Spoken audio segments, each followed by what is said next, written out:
All right, let's edit destinations. It says sending data. Oh, it almost said streaming. All right, let's see. Now it says it's streaming. All right, let's turn it off. Let's leave it off let me there. try. Let's go here. Yep, I'm streaming. Now you're streaming? I'm in. Yep. All right. Let's go see that. All right, guys, head over. I wonder what was going on. Why isn't it showing it for me? Jump over in the first place. I'm not seeing you live. Oh, now I do. I show now him I do first it. place. Now I do it. Now I see live. it. Now I see it. Now I see it. Now I see it. Lydia, you'll get a notification that I'm on. No. All right, guys. Great. That was, see, we needed to do that, guys. We had to hook Tux up. We got to take care of the co-host. That's always priority number one. We can't take over the internet if my co-host can't get their platform off of my platform. I'm not like Pine Creek. My co-hosts are explicitly instructed to use the channel to promote your shit. That way I can be lazy. And I can be like, oh, you guys want Counter-Apologetics. I'm playing video games. No, Pocket. Everybody thinks it's good. That's not my responsibility. I'm the worship pastor. I do songs. I play drums. I do communion. If you want good Counter-Apologetics, then go see James Apperson or Tux. I'm not responsible for that. I'm the Most High James. Apostle. I'm doing what the Most High Apostle should be doing, which is getting high. Okay? So how could you possibly be canceled? You guys are going to learn to understand this goddamn organization, Bible nerdery, and your philosophizing. We have James Apperson. We have Tux. We have my one black friend. We got fucking Lina up in this bitch. Come on, you got so many damn options, and you're boring the fuck out of me. It's not my damn job. I'm here to play drums and smoke weed. Here you go. It's okay. Oh, and fight. God. Of course, fight. I like to You fight. can tell me. I allowed people to have their own opinions. You done fucked up. You done fucked up, Well, guys. that doesn't sound so bad. It is when their opinions about me are bad. Have you seen my poll numbers? Yep, they're shit. Religion is going into the pooper, Jeffrey. People think You I'm like an Biden up in this asshole. Or that I don't even exist. I mean, they're entitled to have their likes and dislikes, beliefs This is amazing. and disbeliefs, and No, I'm being persecuted, Jeffrey. persecuted. Yo, God did someone call my name? complex. Yes, damn it, we're being persecuted. I knew it! I told you, didn't I? Jesus, you actually were persecuted, You but that were. was thousands of That was years a long time ago, ago. Jesus. So We are need to you let that saying shit go. Christians aren't He's still milking it. persecuted now? You know what I'm talking about? Sure, but not in America, where they complain the most. But how can that be true when I'm being canceled? Oh no, Dad's being canceled? No, he's not being. You mean like drowned in the flood canceled? You mean like burned eternally in a lake of fire canceled?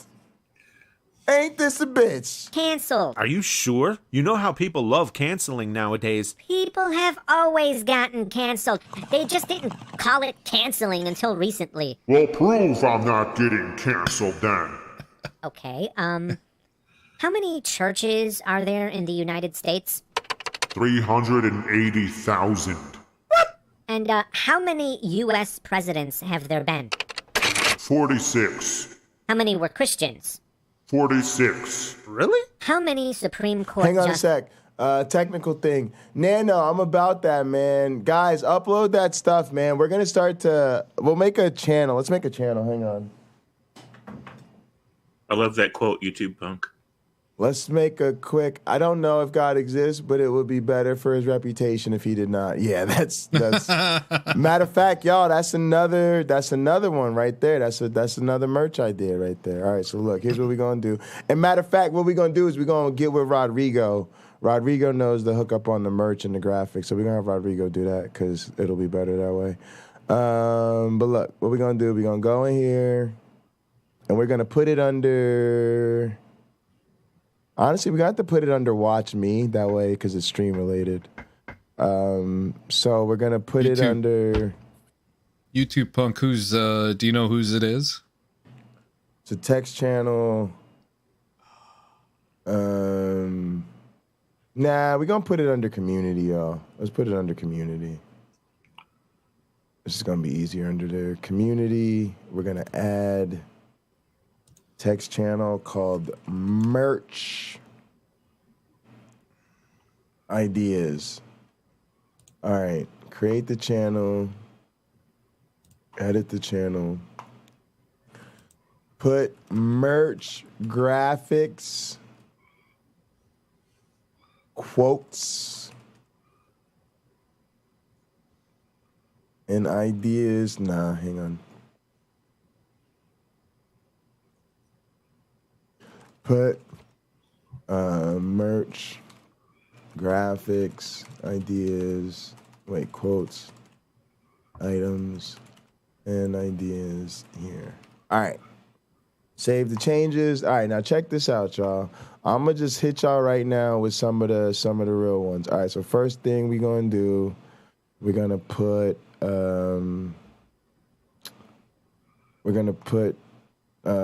this in here. Boop. We're gonna go here. Community merch ideas. Doop. That way that's in there. Copy, paste, that way that's in there. All right, then we're gonna do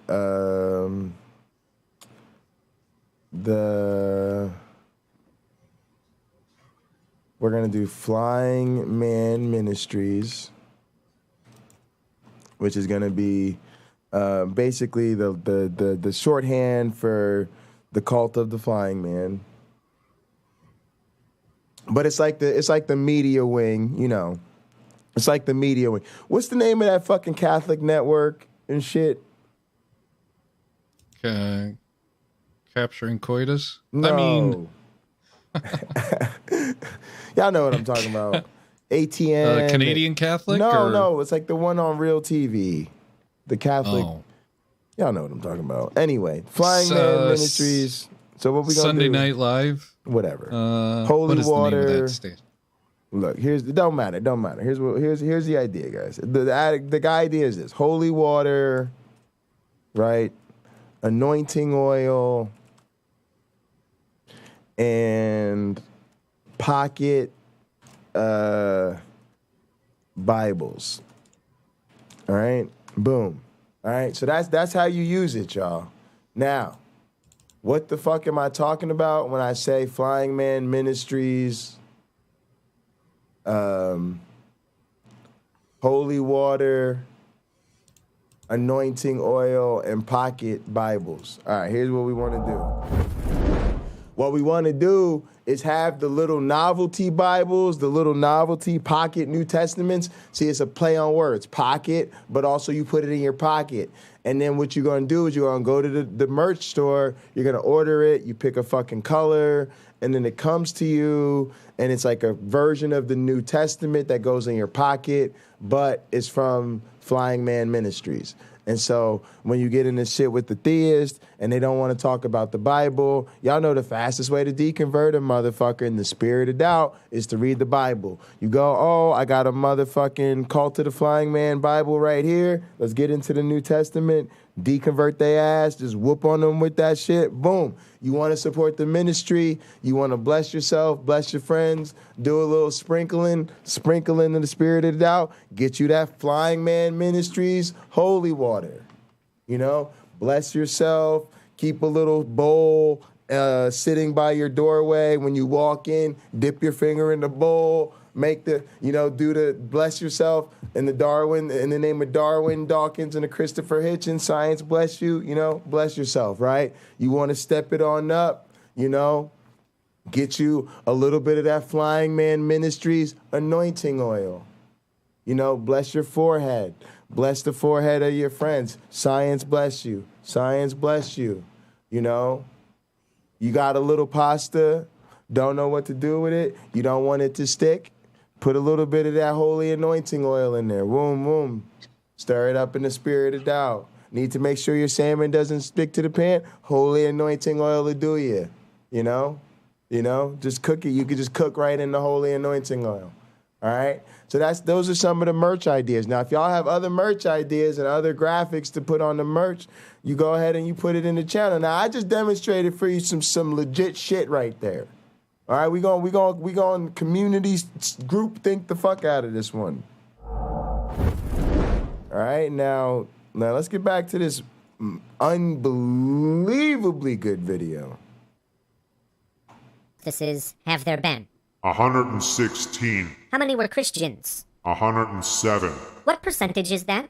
92.2%. And how many are Christians now? All of them? And how many Christians are in Congress? 468. What percentage of Congress is that? 88.1%. I got pizza rolls in the micro. I'm gonna go grab them real quick. Oh, no, so you don't. good. You stay right here. You stay right How many there. people in Congress are unaffiliated with any religion? Yep, 0. 1. There's one. There is one. There you go. 1. What Yep. percent of Congress Oh, is I that? got it. 10 million points for Jay. 2%. So, who exactly is persecuting Christians? Seeing as how they literally control the most powerful government on earth. Jeffrey, have you seen my numbers? They're dropping like a rock. It's only a matter of time before they go after the politicians, too. How awful would it be to go after politicians, the most moral and upstanding of citizenry, and democratically replace them with those who are more representative of their constituencies? There you go. So terrible. Oh, So my should goodness. Christians be happy In a with representative becoming a government, how minority? could you? Huh? You think they won't be persecuted once they're only 87% of Congress? Jesus, you want to take this one? No, Well, do it anyway. Why? What's he talking about? I don't wanna. Jesus? Fine. I kinda sorta told everyone that only a tiny fraction of people will make it into heaven while the rest of humanity will perish. What? But I said I wanted none to perish. I know. Don't you see what that means? If I create a universe in which I want nobody to perish, but then most of the people in it end up perishing, then that makes me an utter failure. Me, God Almighty, a failure. But I thought it would be kinda cool to have heaven sorta be like, Exclusive. like a private country Yeah, club, exclusive. really I get that, though. exclusive, I get with that, umbrella though. drinks for That's all amazing. eternity. Wait a minute. Fair play. I thought you were against wealthy hoity-toity crap like that. Oh, don't get me wrong. Heaven will still be totally communist. I mean, there's not going to be any ownership or currency in heaven, Jeffrey. But aren't you against decadence? And Jeffrey, we're talking about people who want to literally live forever in a place where there's zero discomfort, everyone is just like them, and all their wants and needs are met. These people basically want to live as babies for all eternity. It doesn't get any more decadent than that. Shut up already! Facts. I'm sick of your whining! Both of you have gone totally off track and forgot that this is supposed to be about me getting canceled. Yep, God, exactly. you can't force people to like you. And if a bunch of people dislike you, you can't just write it off as getting canceled and thus somehow not your responsibility. Why don't you simply try being more likable, huh? Have you ever thought of that? Okay, fine. I'll try to be more likable. Ugh. I just want to know one thing, though. Nope. Shoot. What percentage of humanity can I burn Nope. and still not There you go. get canceled? There you go. There you go. Exactly. That's the problem. The more likable God, I still ain't fucking with that nigga. Nope. I'm done. Shit. Right? This is one of them relationships where your ex be like, well, you know, look, I understand you don't want to be in this abusive ass relationship anymore. And you want to move out and get divorced and legally separated. But do you think we can still get together once a week for lunch? Nope.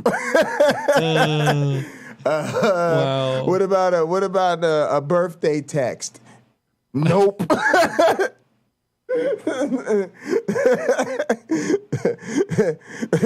Well, can I call and check on your family? Nope.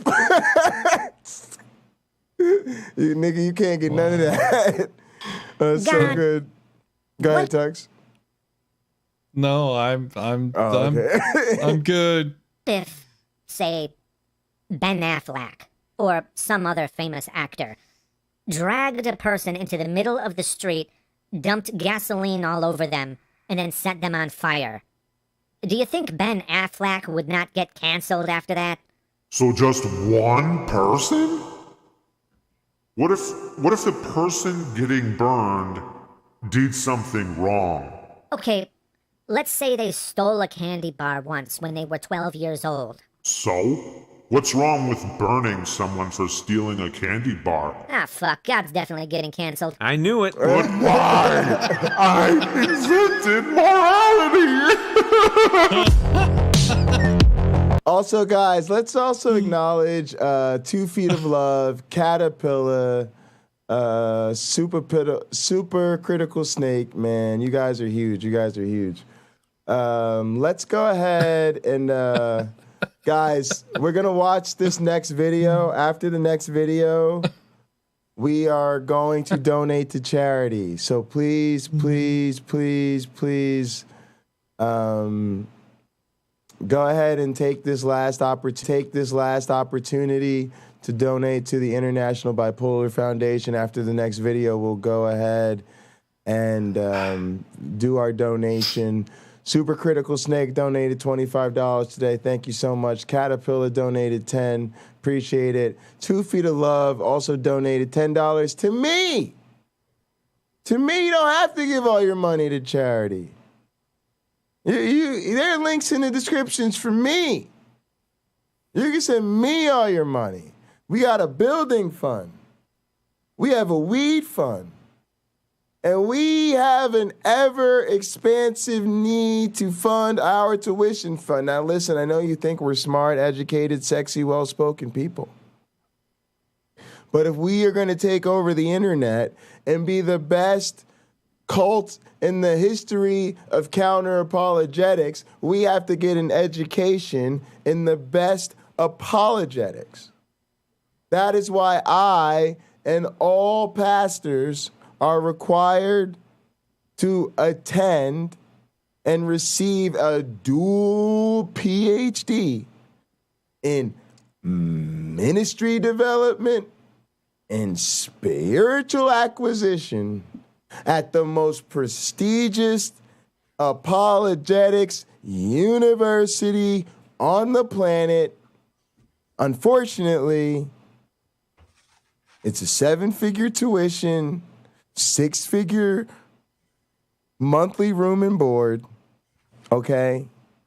And you have to have a mega church, and you have to have a personal jet.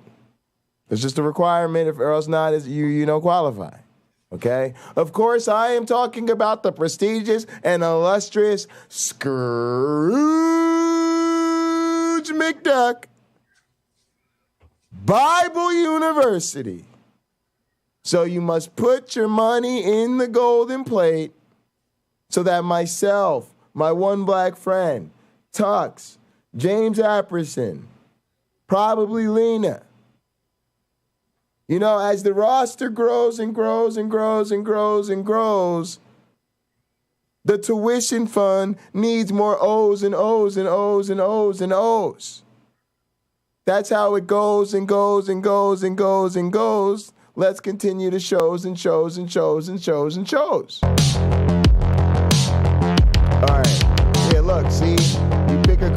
see, guys, this is what we're going to do. You pick the graphic, you make the graphic you like, then you get to go to the shop and you figure out what T-shirts and blase flavonoids you want it on. Oh, look, I want it on the cool kid's hat. Oh, look, I want this little hippie cool kid's hat. Oh, I want this little sleeveless shirt. Oh, look, I want this little thing bodysuit for my baby. See, that's how we're going to set it up. And then you're going to send us all your money. And in return, you're going to get the stuff that you wear. And you're gonna love wearing the stuff. You're gonna wear the stuff, and you're gonna help us. You're gonna help us grow and take over. It's the atheist gospel of prosperity, guys. It's a real thing. It has to happen. You just let it happen. Just let it happen. All right. What's that other one? Oh, what's the thing? The bigger insult? Is that the thing? Yeah, something like that. The greater insult. Let's get it. Greater insult. So 3.1 million views. Wow. That's incredible. So it doesn't start talking until like over 4.5 minutes in, I think. So it's up to you if you want to forward it to that or not. Well, I got to pee, and I'm going to check and see if my food's here. So. Oh, All right, that works. good thing. Oh, I haven't seen this in a while.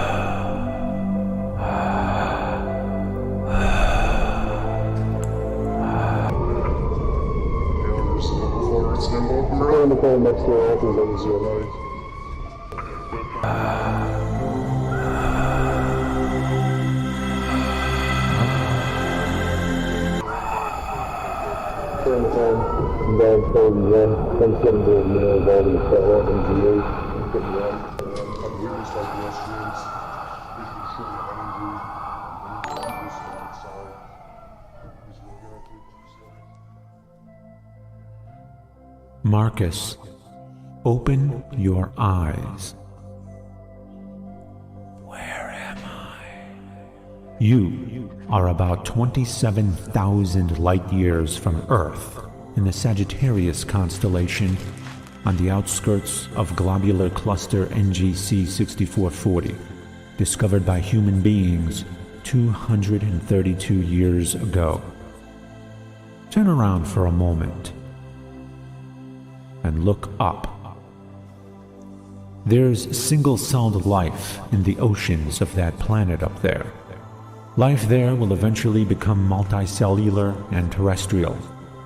Like on Earth, over 99% of the species there will go extinct before one finally makes it to where we are standing right now, on their moon. If I didn't want it that way, then I would not have made it that way. Like a precious metal or jewel, for something to have value, it must be finite. Nothing unlimited is precious, including life.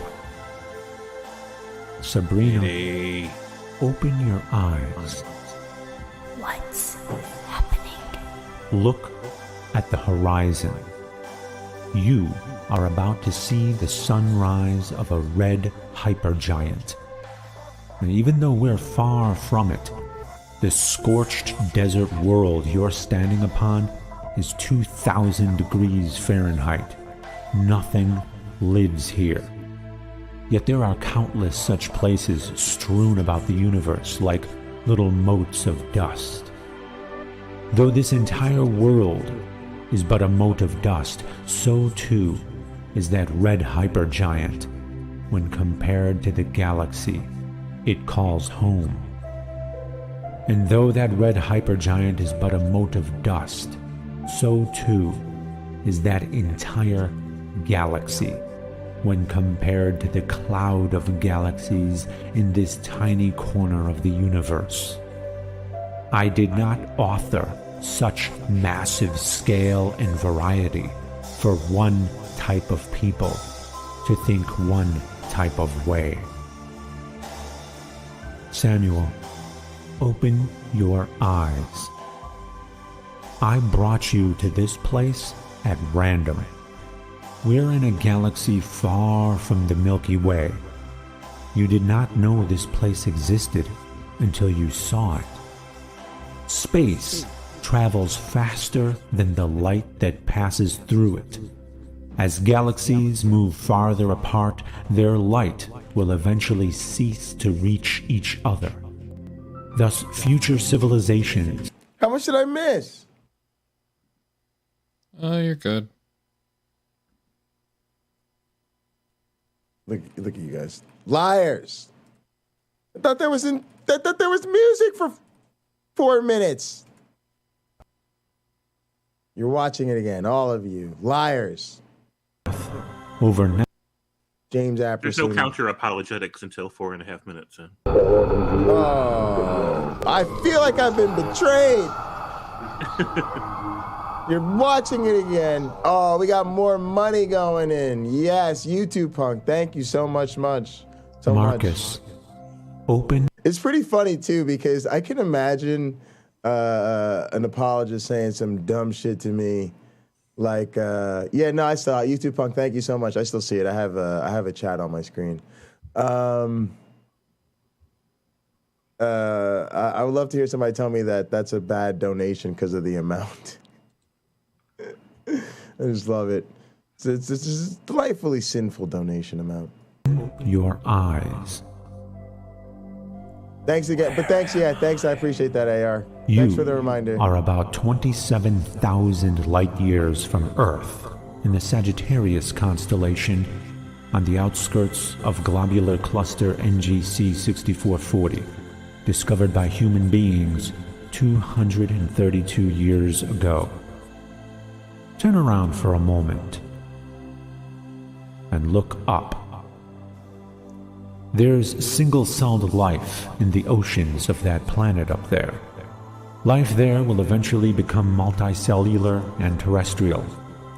Like on Earth, over 99% of the species there will go extinct before one finally makes it to where we are standing right now, on their moon. If I didn't want it that way, then I would not have made it that way.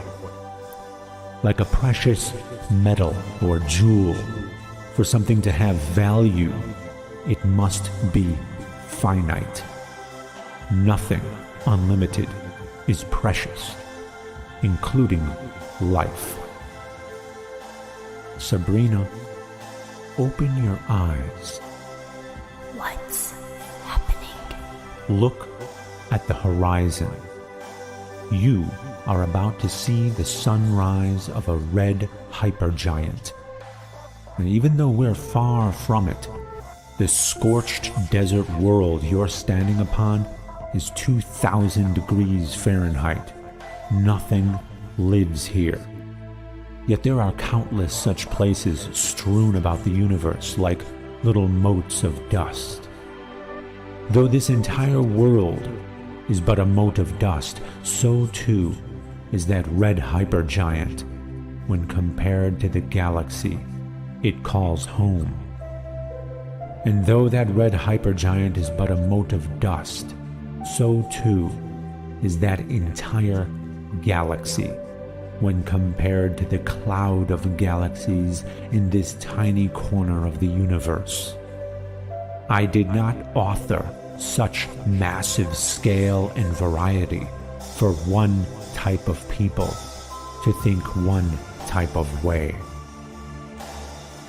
Samuel, open your eyes. I brought you to this place at random. We're in a galaxy far from the Milky Way. You did not know this place existed until you saw it. Space travels faster than the light that passes through it.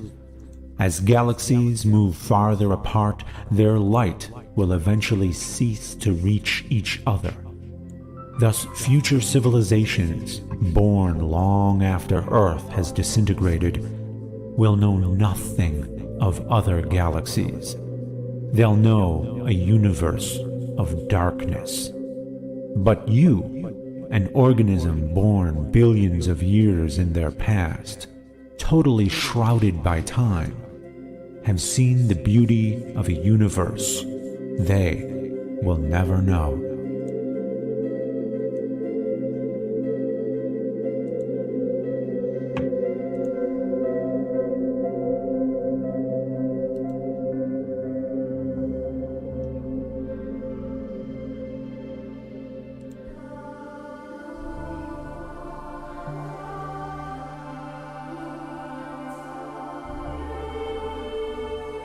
I am the Lord your God.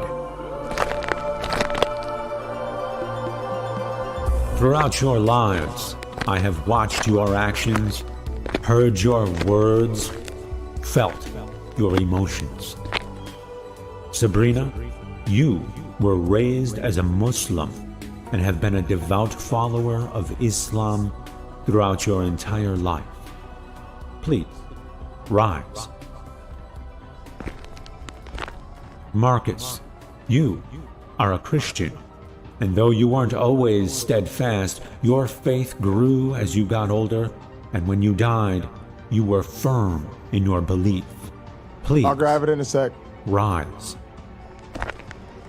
When Samuel, this one's over. you were an atheist who was never convinced of my existence from the moment you first heard about me right up until your death.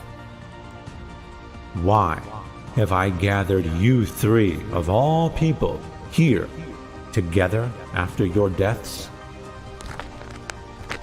You see, I was thinking of building a bar right over there, and I wanted to see what would happen when a Muslim, a Christian, and an atheist walked into it.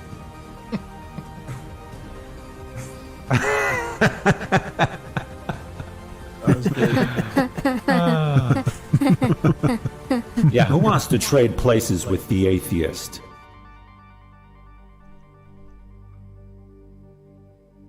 You heard me. Look, your lives come with consequences, and you will be judged. But just this once, let us see if you're willing to trade places with this non-believer. Just step forward and raise your hand. Any takers?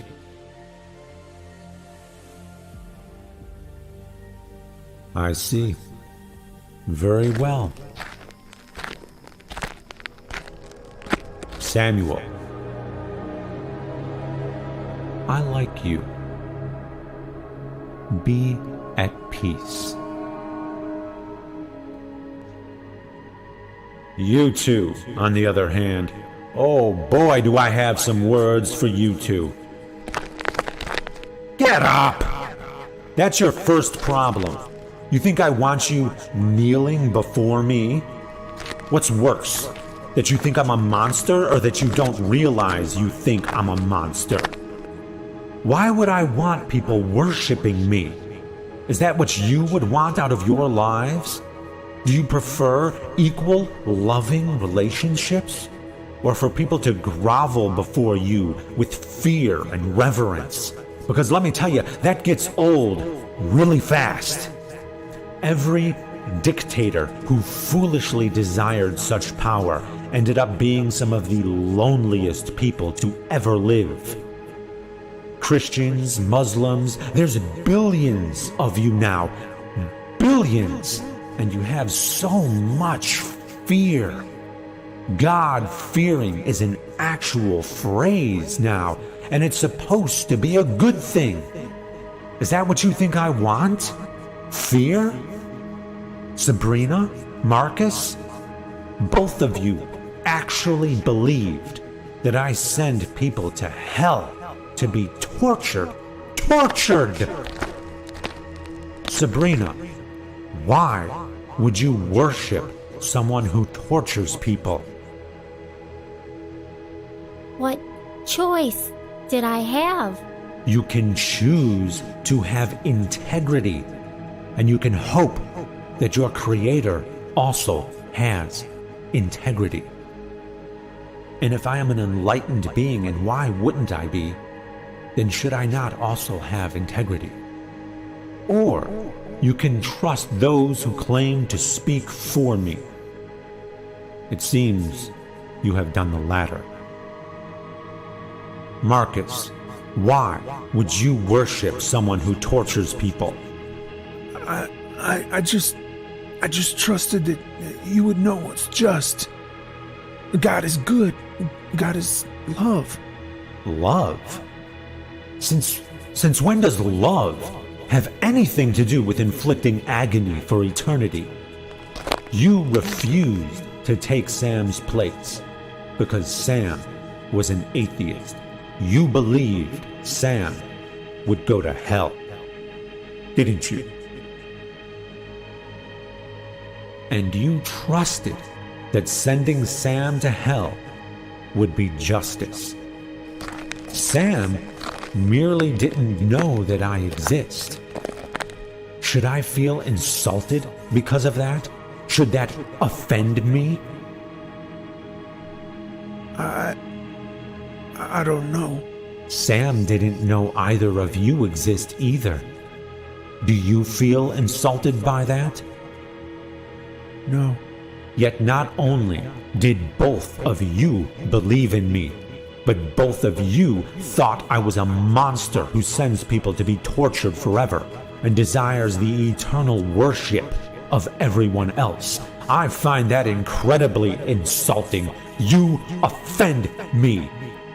Why would I want to be around someone like you? Because we know better now. Do you? Yes. It's called the greater insult. How are we supposed to know? What up, Jason? Thorne? Everyone around us believe these things.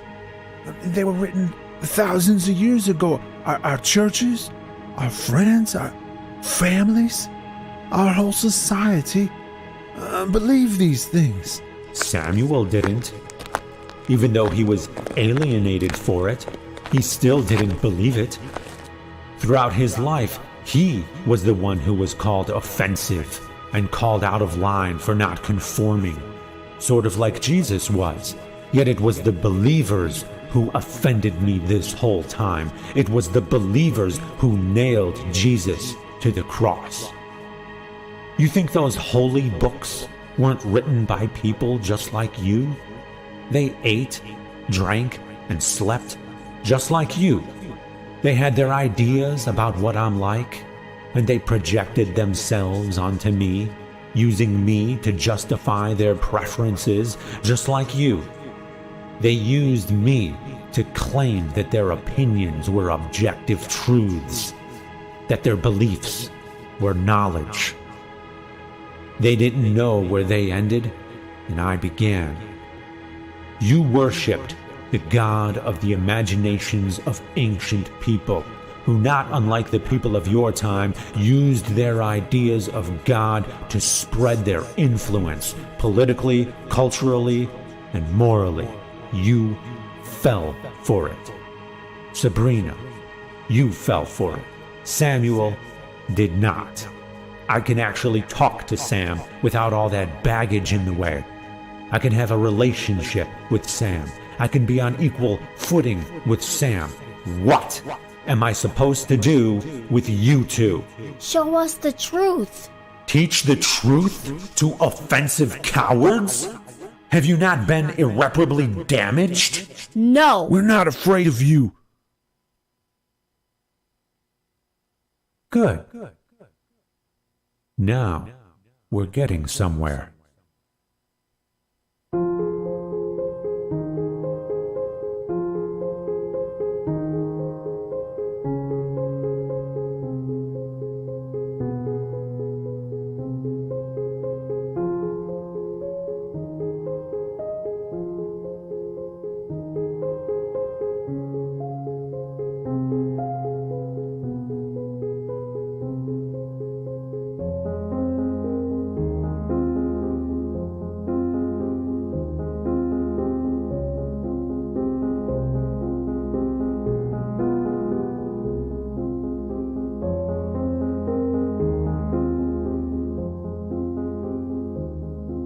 Yeah, well, I said it's called the greater insult.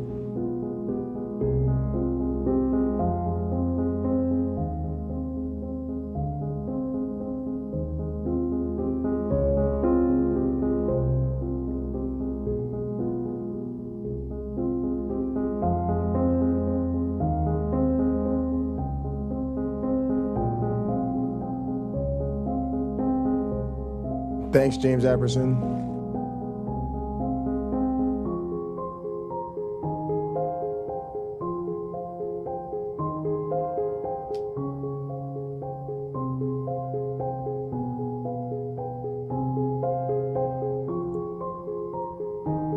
What an image.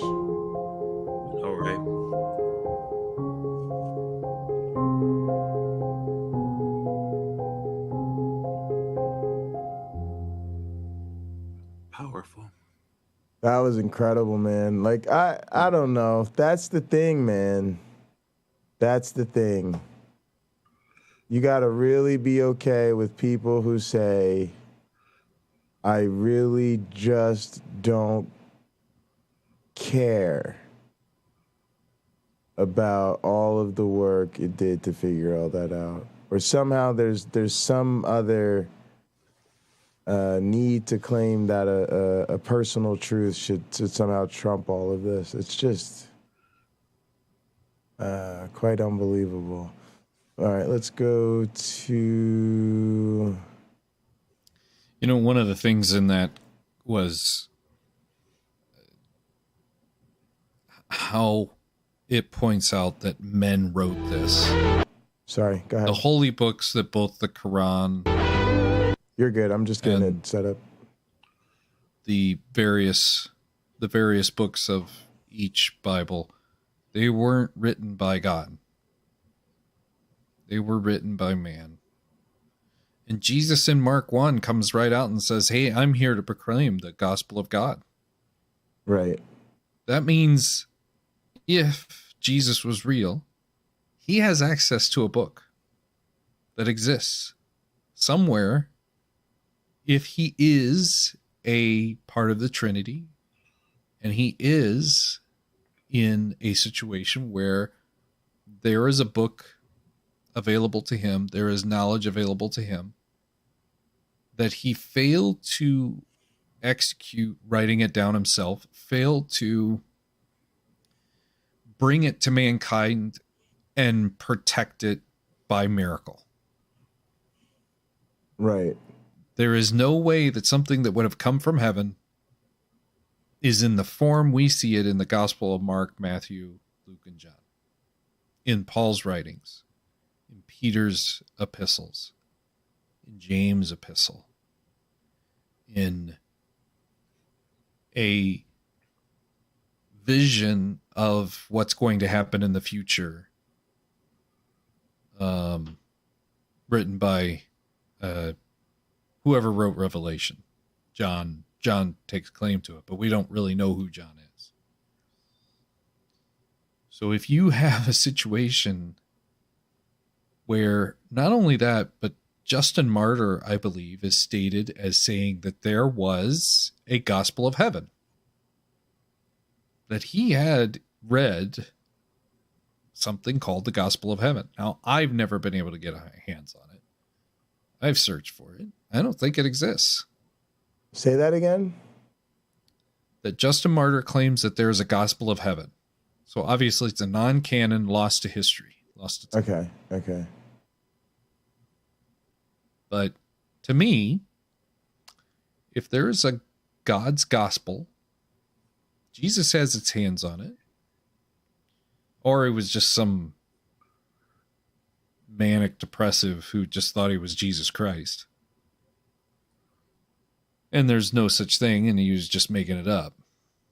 But humans wrote this, every word of it.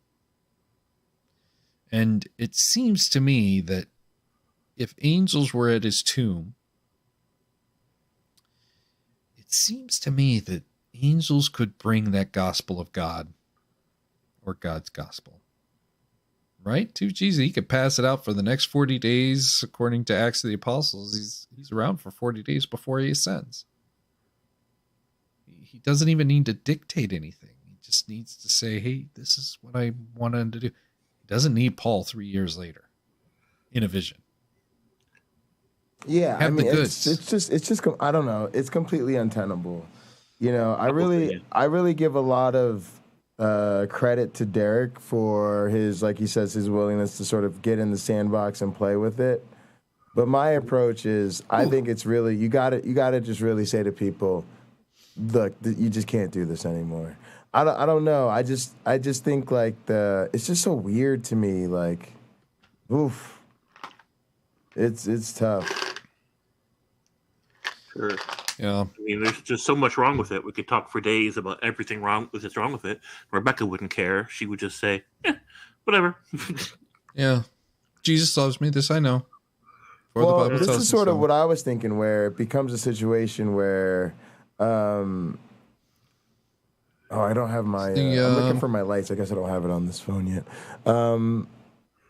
That explains a lot. All right, so I guess the thing I was gonna say is, I guess for me with her, it's almost like I think she has to decide if she wants to be an apologist that we like more than other apologists or consider a friend, or if she wants to be considered someone we take seriously. She's either going to be an example of everything wrong with apologetics and Christianity, who we just happen to know and maybe like a little bit more than the William Lane Craigs or the Kent Hovens or Ken Hams of the world. But at the end of the day, still sitting on some bullshit. And I mean, I don't know. I honestly think the Christians like Rebecca are honest, and that's why I say it'd be useful. They're still useful, a more friendly example of why these people are so stupid.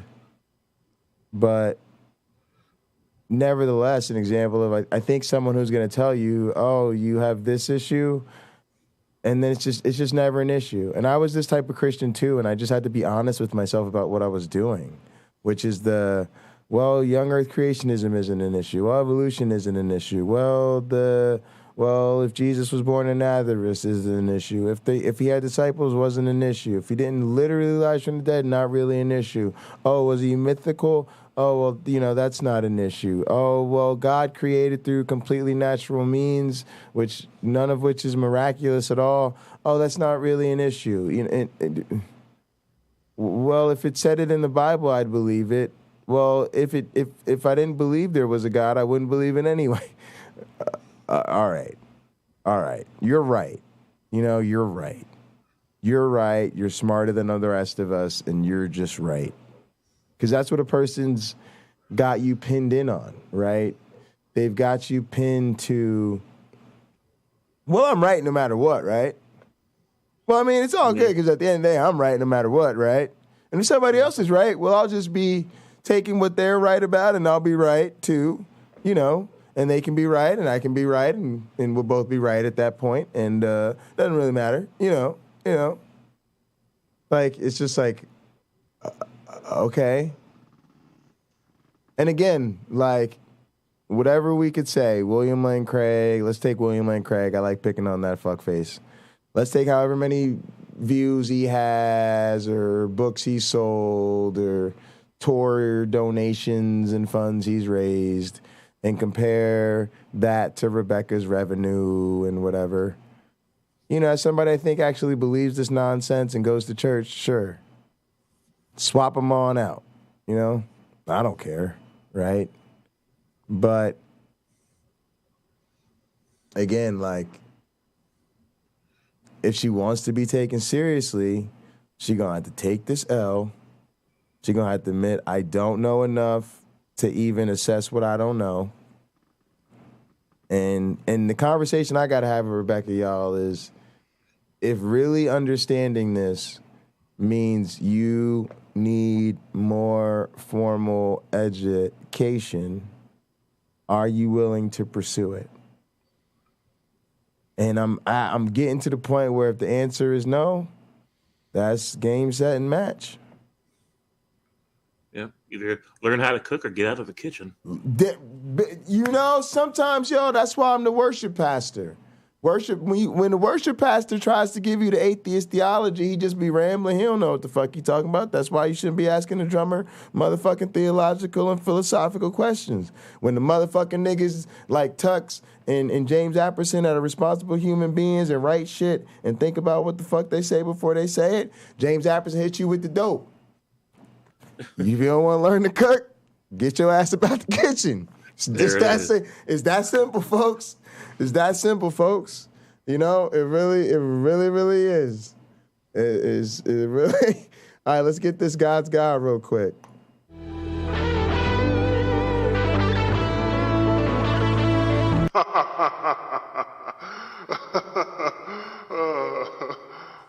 What's up, God? Oh, Tits McGee over here just died. Yeah, exactly. Hey, I agree with you about the Tangela. Tits And he was McGee. an atheist. I used to know a bartender we called Wait, I Tits missed McGee. that. Sorry. Sorry, I was being a YouTube pervert. What's up, God? Oh, Tits McGee over here just died in a car Oh, accident. damn. And he was an atheist. Boom! Surprise, motherfucker! I'm real. Come on, God, stop antagonizing the atheists. I ain't gonna fuck with y'all. If that shit happens to me, right? Like, that's gonna be one of them moments where I legit, like, fall backwards, you know, through the clouds or whatever, because that's a boo I'm not ready for. Like, let me wake up tomorrow and hallucinate that I've died and gone to heaven and see, like, a God standing over my bed like I'm real motherfucker, and I guarantee y'all I will be in the hospital or something, because I'll fall onto the floor, bang my head on the side table, and be fucking dead. Like, yeah, I just got to be honest with you.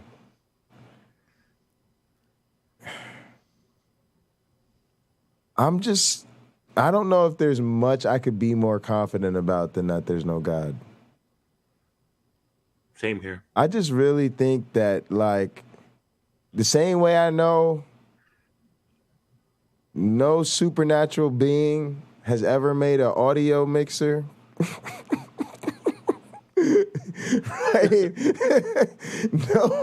No supernatural being has ever made a universe or an organism or a primate and none of that shit. It's Jay, just not possible. Go ahead.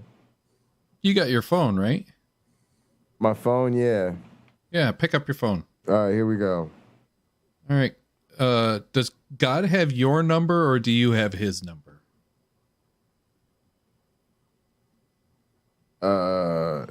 He's supposed to have mine, but I sure as fuck don't have it. You know? He's not calling you to wish you a happy birthday? Yeah, exactly. Like, oh. Exactly. He forgot. I spent 9 months weaving you together, Jay, 38 years ago. Yeah. And wow, that was fun. Look at the knowledge you've obtained. It's funny in how the 37 parents, years of life. It's funny of breathing. It's funny because he knew me before the beginning of time and all of that shit, right? But it's funny how the parents who've only known me these 37 years since 1986 or whatever, ain't neither one of them forget my birthday. Right? Or the motherfuckers on here who've known me less than 6 months or 30 days or whatever the fuck, they ain't forget. But yeah, God's pick up your new laptop and see if he sent you an email. Maybe this motherfucker hit my Gmail. Now, that would tell you right there if there's an email There's from Nitty. If there's an email, let's get Nitty in here. But Nitty, I'm checking for a birthday email from God real quick. And I'm gonna tell you something right now. Email. Yeah, and it will actually disprove God. Because if there's an email from God and it says, "Hey Jay, happy birthday from God," you know that nigga don't exist because he don't know shit. If he fucking emailed me, if he emails me, YouTube Punk wants to know if God sent you a did God Bible. send me a Bible? Oh, that's hysterical. That's too much. Of course he did. That's too much. No, YouTube Punk sent me a real Bible, Nitty, for my birthday. Oh, that's awesome. Yeah, a bespoke, bestudded Bible. It's amazing. My audio good, by the way? Yeah. So hang on a sec. Let's switch up and get over here into the restream with these guys. Yeah, let's harass Nitty, y'all. You're good. So, let's call him names. Let's question his sexuality. See if he sticks around. Yeah. I'm rubbing my nipples right now. You just wait. Oh, you sexy tiger, you. Yeah. Happy birthday. Yeah, Mr. Pocket Locker. Come give me a lap dance. Happy birthday, man. Thanks. I appreciate that. I'll get my arms all wiggling crazy. Nidimus, I don't know what happened with Need your... to keep those arms down. appearance Where we can see him on Bread of Life today. Oh my God. I want to congratulate you on so many things. Number one would be though, whatever that person said that upset you. I told people, good on you for ending the stream. You don't owe people to fucking stick around after you've been assaulted. Like if people not gonna regulate that or control that, and good on Rebecca for letting you go. You know, I think she handled it appropriately, and that was awesome. Yeah, just actually, Sal Cordova and her sister called her after the stream, and were like, "That was fucked up." Oh, that's good. That's good to hear. That's good to hear. Let me. That's awesome. Let me switch to this scene over here. All right, so, but also, because I was getting. Go ahead. Yeah, go on. I was just gonna say, you were getting so many clips from Rebecca, man. She just gave you so much. I said, I think she's too comfortable with a lot of us, but it was just wild. I mean, I was trying to catch a Tux up on it, but she give me a couple of highlights that I forget. But she said to you, she would just believe whatever she was told. If the Bible said that the Earth was old, go ahead. I did an SE type of questioning on her beliefs on the age of the universe and the real reason that she seems to hold on to young Earth creationism. So I was like, okay, Rebecca, you said you have like scientific issues with the Big Bang. Let's set those aside for a minute and just do a little thought experiment with you. And I was like, if Genesis 1 and 2 seem to teach that the universe is incomprehensibly old, would you believe that the universe is incomprehensibly old? She's like, oh yeah, of course. I'm like, okay. So what if the Bible didn't have Genesis chapters 1 and 2, and you had the same evidence you have today for an old universe? Would you believe that the universe is old? And her response to that was, oh yeah, of course I would. I believe whatever I was told. I was like, no. It seems very reasonable. Right. I was like, whoa. Why wouldn't you? Right, it's reasonable, but the point of the thought experiment is that she really believes because the Bible says so. Right? Like, it seems to me an admission that if that text said something different, she would believe the opposite claim, or she would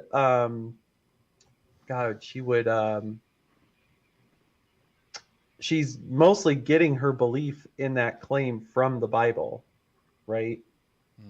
Like it's showing that, like, I specifically phrased the question like, if you had the same evidence we have and we didn't have this text over here, which would you believe? And I don't think she's being entirely honest when she's saying, and maybe if she sees this, which I highly doubt, but when she's saying like, I would just believe whatever I was told, I don't really think that's true, because she later does say, we're after the truth here. And it's like, okay, then if like you're evaluating all this data and it's making the opposite claim, like it's like, she's not a flat earther, right? And why is she not a flat earther? Well, the preponderance of the evidence seems to bear weight to the case that the earth is not flat, much to the chagrin of Rebel Nazarene, who is in the chat asking me if the earth was flat, I would believe in Jesus. Probably. But yeah, it's like, she believes a preponderance of different evidences show her that the earth is indeed like a globe, right? And so like, if her Bible text though seems to give her the impression that the earth was flat, would she say that the earth is flat? Like, maybe. Like, it seems that that's the rationale she's using to believe that the universe is young, or at least the earth is young. That the text seems to have some indications of that. Right? Yeah, it is. And the only reason she accepts round Earth instead of flat Earth is because she never realized that her Bible teaches flat Earth. If she would have realized that before she would have heard, both theories, she would have went with flat Earth, and she'd be stubborn about it today. She just Did you like that line of questioning, James? How I got to that? Yeah, it was great. But so here you are making these wonderful points, backing her into a corner about this stuff, and she doesn't. She pretends like she doesn't understand that she's backed into a corner, that she can't. Right. So it's just, nothing matters. Like, she has no standards. You can't hold her to a standard. Right. Yep. Oh, well. All right, Jay, what was another gold moment for you? You can put yourself back. Well, she posted. She posted my comment when she was talking the other day. I think to James. And it basically said, "Hey, what if Jesus is a scam?" And you get all these warnings of, false teachers, false prophets, wolves in sheep's clothing. The Bible says that. How come she doesn't just heed that warning? That's laced throughout the Bible. I mean, it's right there, black and white, just the same, in Jesus' own words, according to the various red letters. You got to worry about that stuff. I don't know. Yeah. Oh, by the way, my background is because I was on Captain Dadpool's channel, and I thought that fit the vibe that he goes. I don't know what Captain Deadpool is. This is Captain Dadpool. Dadpool. Mm-hmm. I was this many years old when I found out. Atheists and skeptics that talk. All right. Anyway, Jay, give us another gold moment you want to review I'm still and setting praise up, me for. I want to be lauded. I'm still setting up some stuff in the studio here, so appreciate you guys, but I can hear you. I have the speakers on. So another great moment was when she said that, how did she put it? All right, well, I'll go straight to the evolution thing because you kind of stayed away from it. But she said that, how did she say it? Even if, well, she said she thinks it's just crazy. And she said that even if she became convinced that there was an old Earth, a really old universe or whatever, right? Whatever you guys were actually debating, that it wouldn't change her stance on evolution, which is insane. Because again, right, the same way we know the Earth is old and that the universe is old is how we know where we found the fossils, which the fossils are layered in the same cake, right? The fossils are the fucking sprinkles in the motherfucking layer cake of geology, right? Yeah. And you're like, oh yeah, except that the cake was baked 4 hours ago, but the sprinkles weren't there.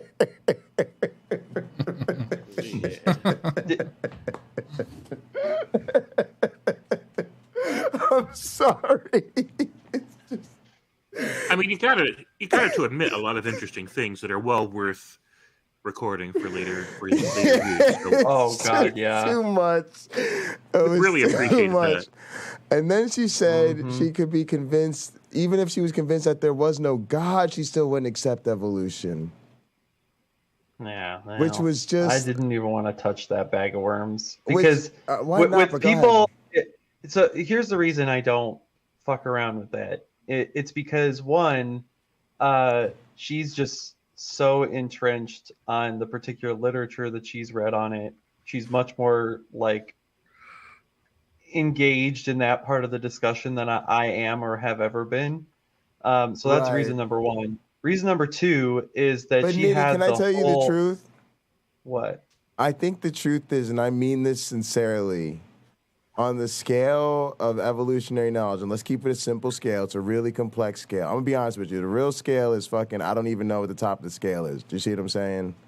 Because I got some people that are like geniuses in my life, and they'll point to you some people, and I'll be like, oh. Well, let me get to my second reason why I didn't go there. It's because that's a fast track to me looking silly and giving her no pushback.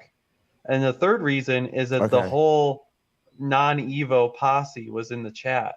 Like, I'm not going to fuck around with this issue with people like LPP, Sal, and Rebnaz in there. Like, because they're just going to go for the jugular on me. Dude, I can't wait till LPP starts trolling me. Why doesn't LPP troll me? I mean, you think he hasn't seen the Guts of Gibbon video or something? So, like, I didn't want to go there because I just don't want to deal He lets with me on his channel. Them non sequiting the chat away from the substance of what we were talking about. All very smart, Nitty. Nitty's really smart strategy. Really, really smart.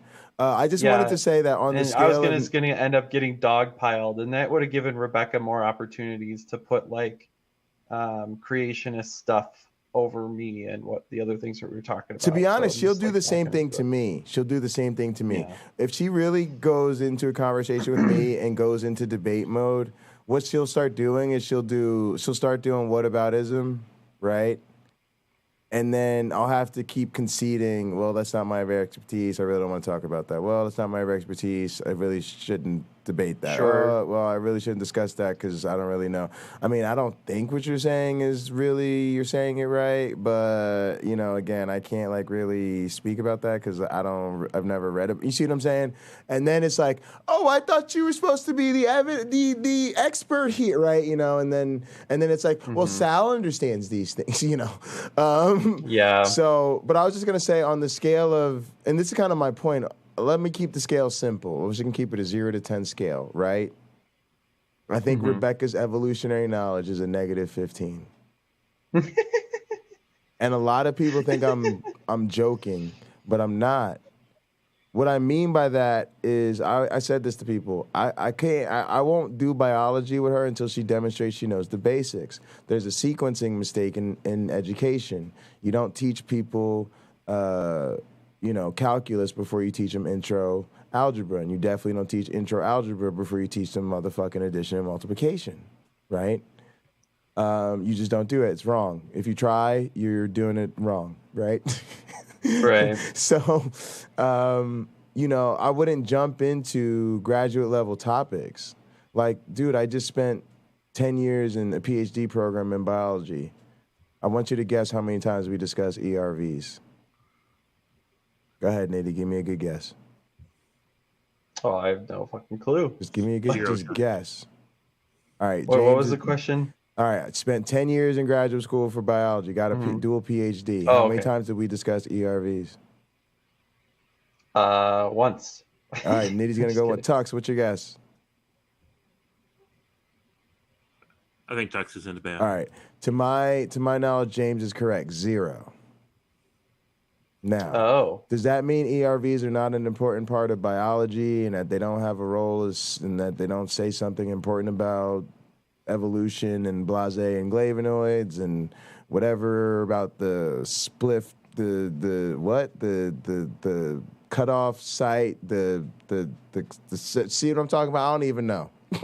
They'd be like, yeah, it's a something, but a fusion of the something else, and this chromosome stuck to that one, but they split, and then something with the primates, and it's like, nobody cares. Adjoining site or whatever. Yeah, nobody cares. I don't know. Nobody cares. You know what we know? We're like 99.99, however many nines, we don't really care, arranged between this many nines and that many nines related to chimps and whatever the fuck, right?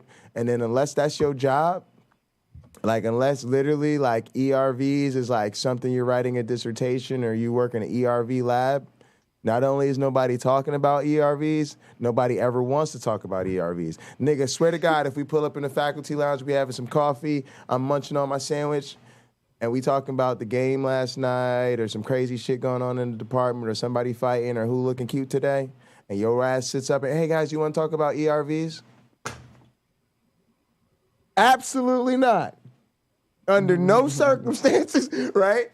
Yeah. Right? So then, but when you be on YouTube, right, somebody who knows absolutely, probably has not taken a serious biology class in their life, or at least not in the last 15 years, right, is going to sit up there and, as an evolution denier, then talk to another YouTube counter-apologist and be like, well, let's talk about the ERVs. Well, let's talk about how you could possibly get a replicating series of nucleotides that replicate on their own if you don't even have DNA yet and polymers. And we'll be like, what? Right. Yeah, it's like, what the fuck am I supposed to say to you when you have all that shit? And that's precisely the point. Like, that's why I don't go there. But go on. Let's talk more about that stream and our reaction. Yeah. All right. So that was epic. But no, seriously. But guys, that's what I mean about negative knowledge. When you've gone to the Sal graduate school like Rebecca has, right? You're not just at zero. I meant that because I knew people would laugh, and it is funny, right? But I mean negative 15, right? She's literally advanced in her anti-knowledge. She's been miseducated past zero, right? It would be better, literally, guys, it would be better to start with somebody who said, I know absolutely nothing about biology. I know absolutely nothing about evolution. I'm sure, like, literally my students can show up with nothing on day one of our class. And we'd be like, we got you. Don't worry. We're going to start with the basics of the epistemology of science, how the scientific method works. Then we're going to get you into the basic fundamentals of understanding evolutionary theory. Don't worry, it's all good. Then we got a little digital model lab system. You're going to jump in. You're going to do some exercises. 14 weeks from now, you're going to be good up in this motherfucker. Yeah, you're going to be explaining evolution to all your friends and family. You're going to be writing that shit up in your medical school applications and shit, right? You're going to be doing your own experiments as a group, the whole nine, right? But it'd be great to start from zero and get my 14 weeks in, right? With Rebecca, I'd have to get my 14 weeks in to get back to zero, right? I have to unsal her ass, right? For like 2 semesters, right? Just to get back to zero. So that's a problem. But in your context, in the situation you was in, you handled it beautifully, exactly the right way. The other thing I want to say quickly about that is that it shows you that it fits into a whole anti-denial suite for them. You know, they want to have, Nitty, we're talking about how I feel just about YEC. And how I feel about YEC, or not YEC, old Earth, young Earth. Yeah. Doesn't touch evolution for me. Oh, and if you convince me about that, it wouldn't touch. That's not how this works. Again, you don't get to bake the cake and pull out the sprinkles. Same way, you don't get to eat the sprinkles, without the right. You see what I'm saying? And so that's what they're trying to do. And again, none of this works like that. Just like you said, oh well, if the evidence told you the Earth is round, well, we're done. Because the same science that we use to figure out how shadows work and why the Earth isn't flat and how we have YouTube channels. And how we took our theory of light plays into how computing works. They want to use the phone. They want to take the camera pictures. They want the medicine when they go to the hospital, but they don't want the science that underlies any of it when it's not convenient for them. And so what we have to start to tell them, y'all, is y'all just got to leave the Bible alone. The conversation I'm trying to have with my family, no, because it's the serious thing, right? It's sometimes, I remind you sometimes what you don't do, right? You don't take a heroin addict and talk to them about heroin 24/7. I could be wrong about this. Talk to somebody who's really gone through recovery, but y'all understand the analogy I'm trying to use, right? When somebody is in a situation where something is toxic to them, where it's poisoning their mental well. Again, Derek takes the opposite approach. So maybe Derek would fucking tell you I'm wrong, or maybe me and Derek are just two different type of atheists who have two different strengths to bring to the game, right? Because Derek's thing I think it's that. Yeah, me too. I think Derek loves to get in the sandbox with them and say, no, we're going to play in the sandbox. I'm going to bring you the best theologians, the best scholars, the best PhDs. And he's badass at that, right? I'm more like, I come from straight Negroes that Jesus is everything. God is good all the time, and all the time God is good, And for them, I need to just hit them like, nah, y'all just need to leave this alone. You just need to leave it alone. It's just not true. Just leave it alone. None of it makes sense. And beyond that, it isn't honest. It isn't good. It isn't even decent of you to continue to believe this. It just isn't. Right. And then trying to your best to have that conversation. Now, when that conversation wavers over here into theology, shred it. And then when it wavers over here into philosophy, shred it. But keep bringing it back to them and being an honest, good, decent human being. And how that Bible is going to be the very reason they can't do that. Mm-hmm. Yep. You know, and that to me has to be the conversation, because otherwise they stuck on stupid. Yeah, they are. But, you know, Nidimus did a great job, though, of keeping her talking. Fantastic job. Unbelievable job. That's really. one of the mistakes. A lot of atheists make that mistake. They want to talk, do most of the talking to like try to like bring her around. True. And if you just get her talking like Nidimus did, she'll just like volunteer all kinds of crazy shit you can like clip and talk about. And you know, so I thought that was like, go ahead. No, go ahead. I mean, that was the best part about it. The way that Nidimus handled it. I've not seen anyone go so good at that, you know, as he was. It's just to keep her talking and get her to volunteer all this crap that she normally just doesn't talk about. So go ahead. I was just gonna say she also was very like Donnie to me. Like I kind of get irritated when people try to tell me that Donnie is a good moderator. Some of these guys, people, they're just playing y'all, and I don't mean that in a bad way. It's a dirty game, right? I'll be honest with you. It's like being a wrestling fan, right? You know they're cooperating, right, behind the scenes. Mm-hmm. You know the people fighting are working together. They have to. You don't even want them to not. I always tell people about this. What's the difference between a wrestling match and a UFC card? UFC, you're hoping, praying, lucky, crossing your fingers, hoping you get a really good, exciting story told in this battle, right? Mm-hmm. But there's a lot of times where most of the card is boring as fuck. Why? Because the guys are not working together. One guy would really like to knock the other guy head off so you could see a knockout, but the other guy's going to try to stop him. So then they just going to dance around for a little bit or toe fight Standing or whatever. for truth, you know. Right? So what you love about wrestling is that that's not going to happen because they're going to have a script. I'm going to jump off the top rope, kick you in the face, you roll out, grab a steel chair, whack me upside the head with it. I'm going to go flip out to the back roll. The valet going to come down, the referee going to get distracted by her, and it's going to be a freak show, right? Well, that's what's happening on YouTube. And a lot of us are like, well, we're wrestling fans and we're flipping through the channels and like the WWE's not live right now and AEW's not doing a big show right now. Oh, there's some fucking motherfuckers mud wrestling in the backyard. Yeah, might as well. We're wrestling fans. Fuck it. Pour a drink, give me some weed, and let's watch these motherfuckers wrestle in the mud. You know? We're wrestling fans. Hey, I want to watch the news? Nah, fuck it, we're watching mud wrestling. You know? So that's what we do on YouTube. So to me, that's what the Donnies and the Rebeccas have figured out. Oh, this is a good hustle, right?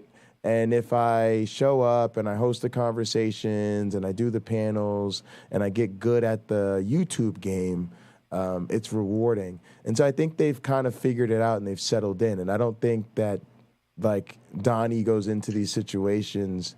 Well, definitely not Donnie. But no, like, Rebecca didn't even think of, like, having a pinned comment, right, of stuff to, like, boost her content or an engagement, right?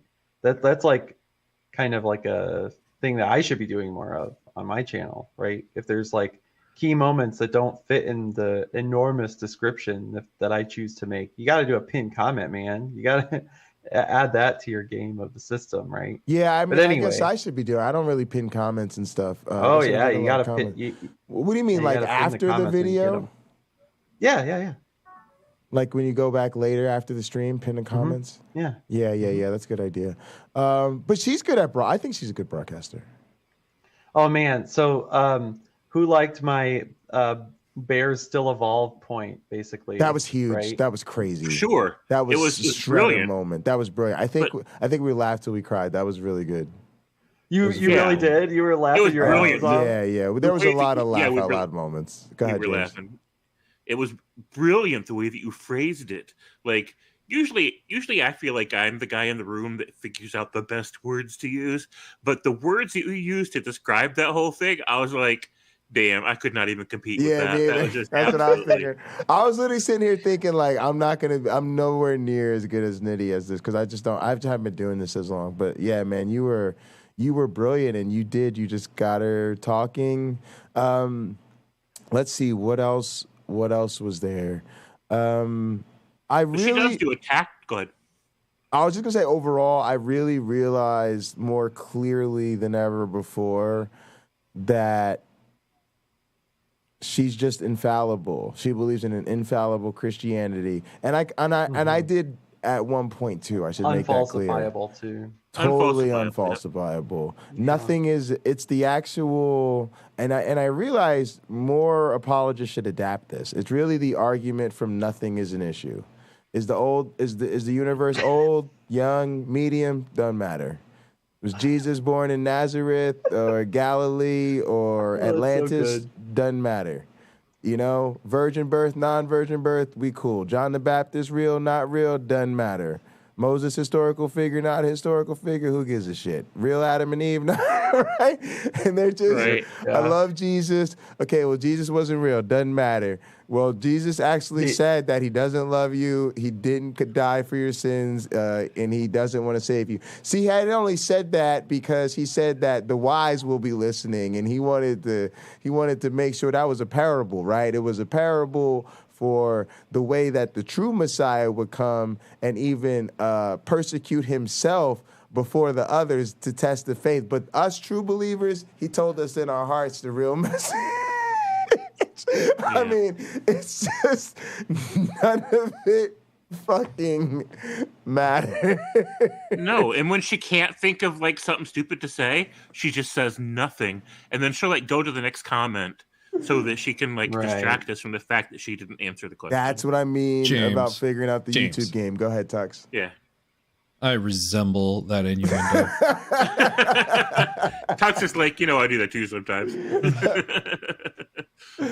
But that's the game, though, right? And again, part of it's fair, right? Hey, I gave 10 seconds to that question or comment, or 30 seconds to that super chat. And again, I tell people all the time, people don't have to read your comments. They don't have to react to them. They don't have to pull up your super chats. They don't have to, right? People in our community forget what a super chat is. I suggest you watch more content in other communities. You'll be quickly reminded. A super chat is supposed to highlight a comment in the chat for the benefit of who? The streamer? The community? Nope. The other motherfuckers in the chat. Most of the time you buy a super chat, it puts a little symbol up there, and then based on the amount is how long it pins your little logo up there with the amount that you super chatted, right? And then you get the banner, that's the color, right? And the idea is that that's a donation. It's a way to support the stream, and then other people in the chat will see that you've super chatted, which will hopefully get them to respond to your chat more. So all the cool kids are doing it. Yeah, all the cool kids are doing that. What happened is people in our community and other streamers have realized that you could use the super chats interactively, right? And then you could sort of create an encouragement for people to give more super chats by reading them and responding to them. And then our communities, people like Derek and some of the better streamers really fucking mastered that, right? And so then it became a thing people expected, right? But my point is somebody like Rebecca has the right to just sit there and let the super chats scroll on through and fly on by and pick and choose what to respond to and pick and choose how to long respond to it. She's not doing anything wrong. And I even noticed this the other day where we were watching a video that somebody recorded, Braxton something or other, who cares? Braxton Hunter? Yeah, Braxton Hunter, right? And people were talking about, like, he's making this short video. Now, he does them live, which is smart, but he's recording them, right? And he'll be doing something like 10 questions atheists can't answer. And so he'll be like, hey, atheist, question number 1 that you can't answer. What does the word atheist mean? Well, see, when you ask an atheist this question, they give you some dumbass shit like atheism means there's no God.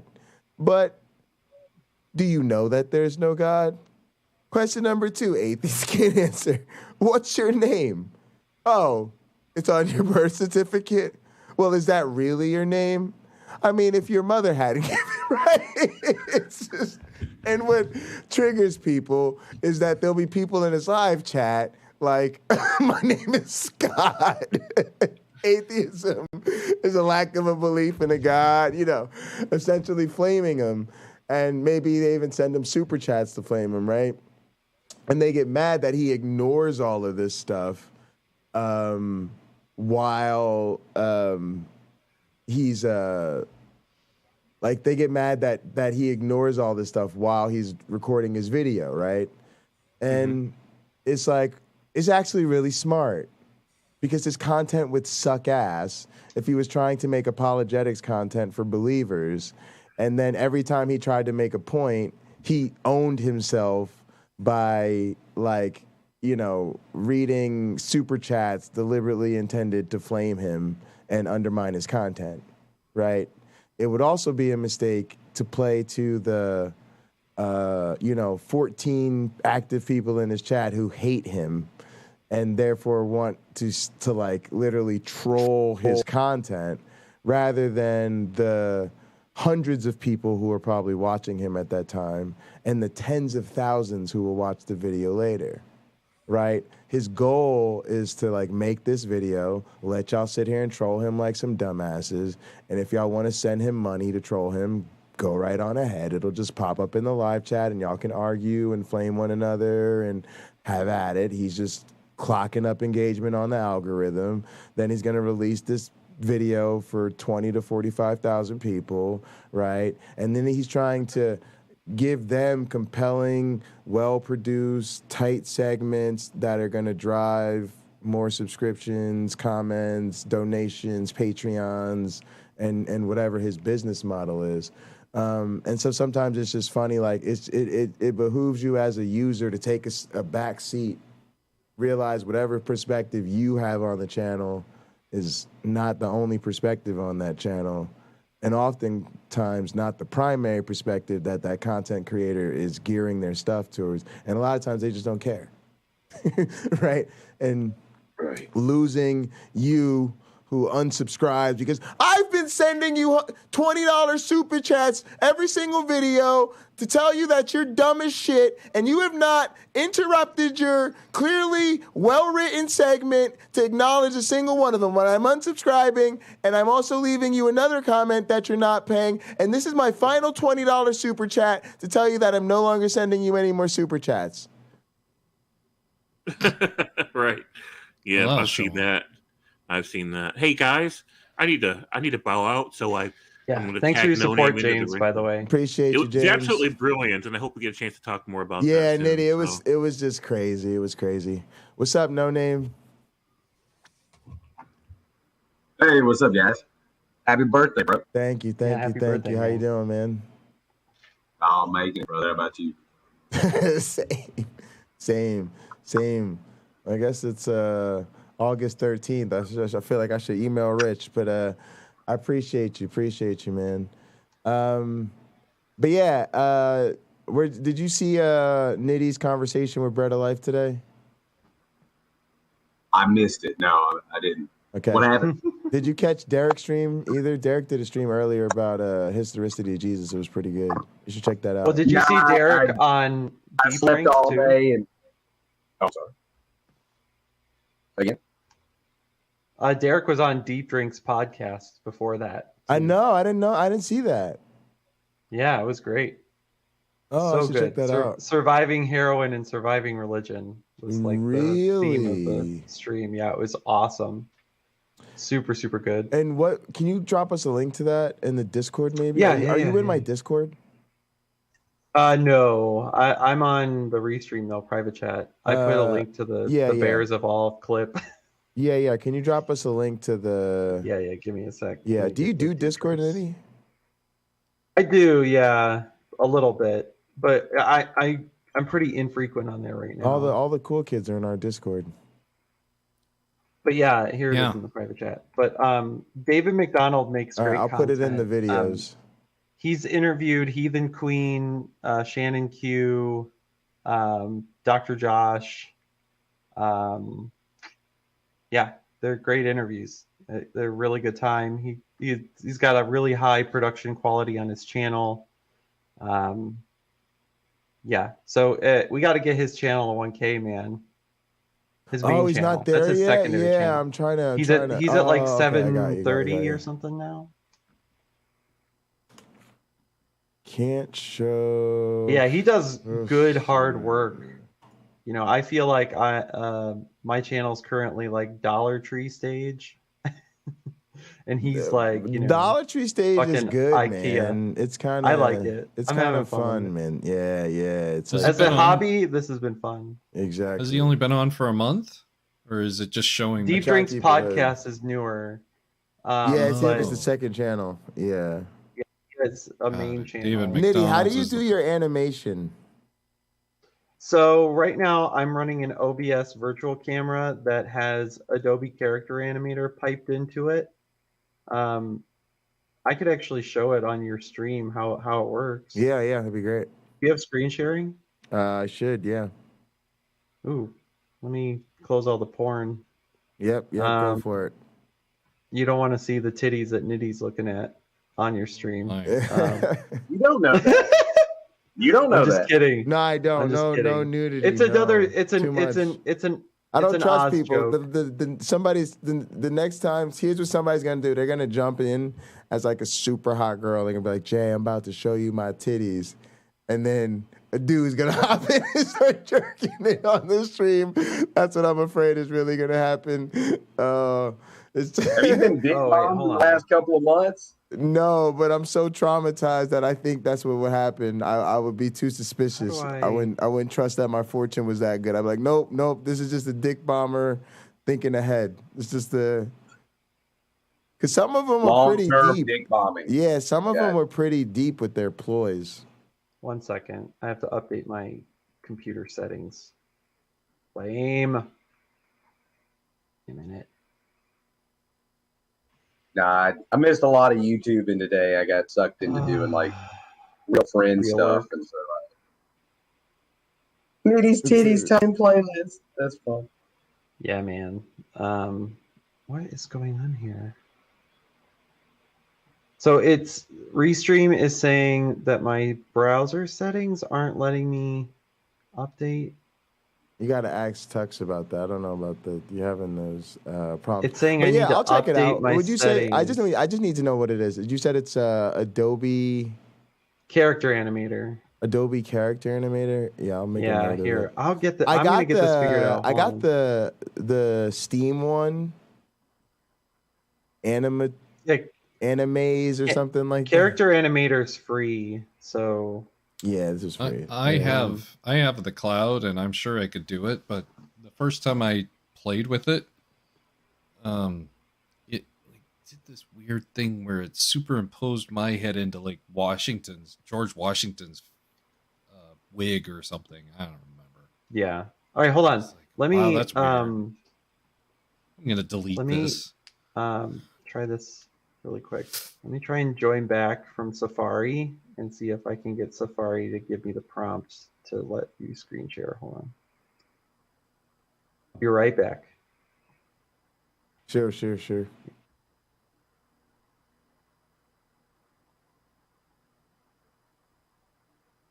But I was just saying, no, I'm really behind on YouTube today, so catch me up. What did I miss?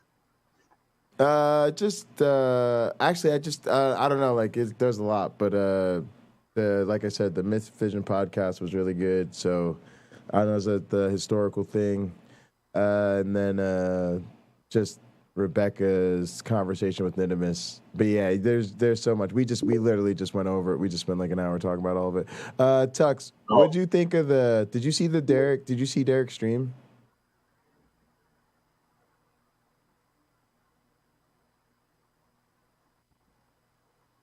Oh, Can you not hear? Hey, it's real Nitty. Yeah. So what is going on? All right. Anyway, if this is choppy, sorry. It's fine. But OBS. Yeah. I know the virtual cam. Yeah. I'm here, and this end is coming from here. So there's a character, and it's let's see, where's right. So you camera to your camera. And Oh, I then see. Yeah. Yeah. All right, hold on. I need to. Yeah, that's how back on the that Steam video. one works too. Anyway, because this is where I mean.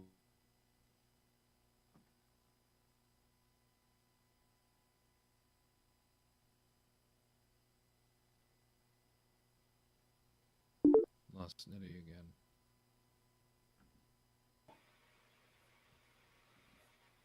Okay, I'm back. Can you guys talk? Yep. Yeah. I can hear you. Everything's clear now. So Safari just sucks. And yeah. I don't like But yeah, you get the idea. It's a little bit of a Rube Goldberg machine, but it gets the job done. Dope. Yeah. I'm fine with it. Yeah, I'd actually, have you seen the one I was talking about, the animes or whatever from Steam? No, I haven't. Yeah, it's sweet because it's got like animals and characters, and so it's fun if you want to go with something that's like, you know, not gonna look at all like you or whatever. Yeah. Like go Yeah, some I other kind of remember, route. It's either Team Skeptic or Red's Rhetoric that was using like an animated Lego character for a really long time. Oh, I nice. was curious what program they used to pull that off. It was pretty neat. Yeah, the one thing I'm going to be doing here is I have like a response video that I want to make this weekend to the Trinity Radio video about the Spider-Man analogy. And what I do is I write a script and I record it as Nitty through OBS. So it records like all the layering and all the motions for Nidamos himself. Yeah, it's in my arm glitched out. It records all that stuff. And then I bring that recording into DaVinci Resolve, and then I do my additional editing there. So I'm able to do all my like takes and mistakes and nitty glitches and all that shit. And then I resync it all up and put in like the clips and other like text elements and stuff into my edited content. You mean when you're making your videos? Yeah, that's my process. Oh, so you actually because you record videos with your character. Yeah, I was wondering about doing stuff like that actually. Like making so it's sort of like streaming, but you do it at home first and do a couple outtakes and then sync it all up in the Resolve. I use Resolve as well. I like Resolve. Yeah.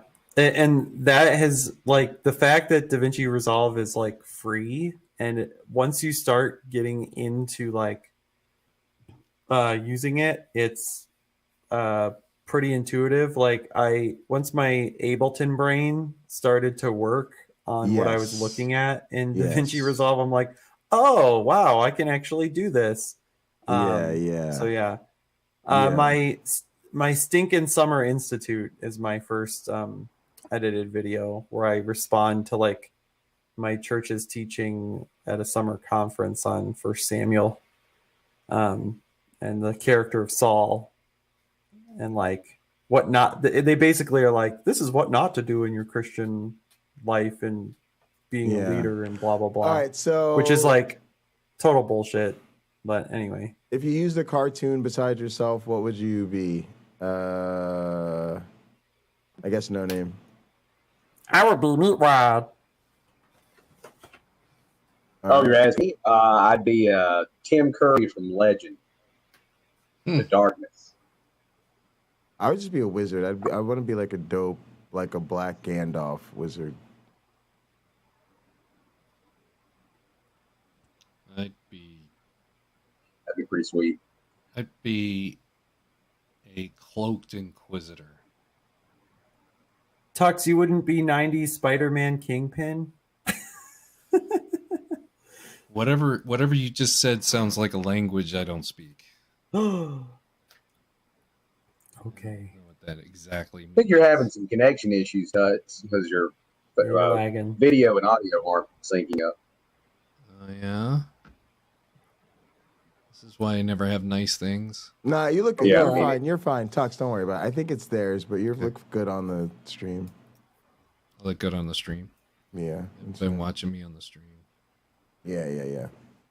Oh, All right, okay. guys. So on restream, there's some lag. Yeah. So that's- All right, so guys, I got a podcast to get back to. I'm gonna let Tux stay back there so he can work the controls. Nitty, let's set something up to get you on one of the shows. What are you doing this Sunday? Oh, hell yeah. Well, I am a dad who's pretty busy with the kiddos most of the time. 3:30. Yeah, that's a no-go because my kitties are awake. All right. I was gonna try to get you on our program, but I'll email you, or you should email Oh, you're me. good. Yeah. Okay. What's your thing? Put it in the private chat so I can It's Pocket Locker get 86. at you. Oh, okay. Pocket Locker at Gmail? Yes. Okie dokie. Yeah.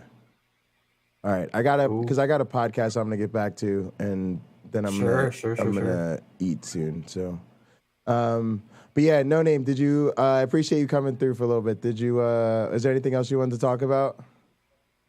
No, man. I just wanted to wish you a happy birthday, bro. I hope it's a good one. It has been. Thank you so much. And yeah, I appreciate you. You said you did stuff with your friends earlier. Oh yeah. We watched a couple of movies, Dark Place and Kung Fury. That was fun. That's dope. Let's schedule. Actually, we should schedule the next movie night. We haven't done a movie night soon. That'll help with this push here. So maybe we'll do that this week. Oh, that'd be awesome. Yeah, just let me know. All right, man. Thanks so much for coming through. All right, let's Tux, I'm gonna keep this screen shared, I think. Hang on a sec. Yeah, I'm here. And there's my screen. And then you should see the podcast on the screen, and then I'll let you do whatever you want with the video. And then actually let me go back to the YouTube. Probably hop off in about a half hour. Yeah, you're fine. Whatever. Yeah, that's good. I'll close the room and you hop off. What's my one black friend's status for Sunday? I don't think he's gonna be here. I'll ask him. Are you gonna be around? I think so. I'm attending a wedding tomorrow, and so I don't really know what I'm doing on Sunday. There's a lot of people who are in town for that wedding that I wouldn't be surprised if my house fills up. I'd have freaking guests if I had downtime to check my email, but I'm not doing shit till Monday. So Monday, we're starting our push for 1,000 subs because this is the end of like the 30-day thing, and like there's been so much going on. So Monday, I'll start booking all these interviews and preparing for the debates and making the push. I'm gonna try to chill out and have some fun and get some fucking rest this week. Yeah, because I still got a restful weekend to me, guys, still means I'll probably stream all day tomorrow and late night Counter-Apologetics and 4 shows on Sunday. Also, I'm hoping to stream my class starting the beginning of August, so I'm gonna have to shift my schedule to a lot earlier, especially on Sundays and Tuesdays, because we teach on Mondays and Wednesdays. So I'll probably continue to keep streaming earlier and earlier in the day. That way I can start ending streams around midnight when I have to teach the next day, because I got to teach at 10 o'clock in the goddamn morning. All right, so let's get back into this podcast, though. All day, 2-3 gigs on a Saturday. Y'all don't forget, today's the official, we're going to rock with today, August 12th. My birthday's the official album release party of It's Airplane Mode. Go get La Guardia. New album's out. You can buy it through the merch store, or you can buy it at Bandcamp. Just go to Bandcamp. You can put in OG Roddy. Go ahead and buy that album, La Guardia. We purchased it earlier today. Bandcamp's probably the easiest way to do it, but if you want to pick up some other merch store and in addition to the music, go ahead and get it through the website. But yeah, he did this podcast with the homie. It's been a great interview, actually, and a nice change of pace for me. You know, we did a lot of unexpected sort of counter-apologetics today with Derek Stream going on and Rebecca and Nitty, and I didn't plan any of that. So I want to get back to chilling because honestly, I'm done thinking about Jesus is taking up enough of my fucking day. All right, let's. Sorry, where did I put that damn?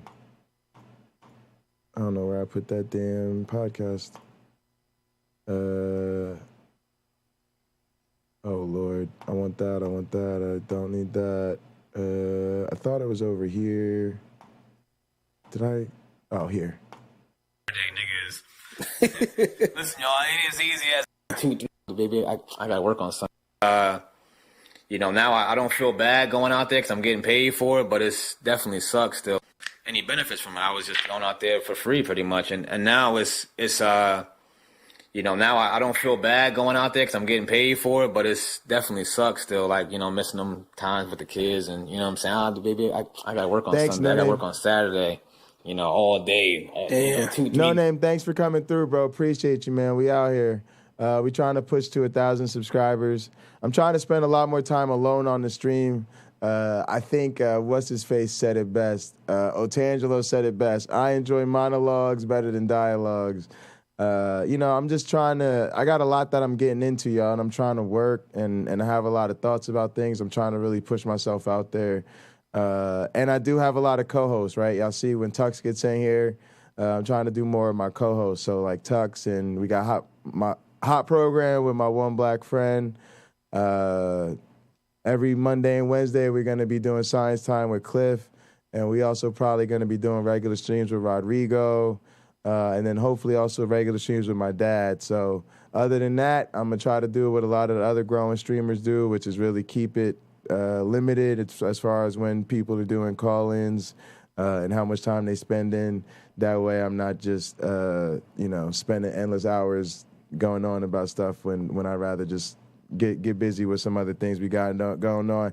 Tonight we trying to shine a little late night spotlight on our favorite rapper around here, also one of our closest friends and favorite cousins.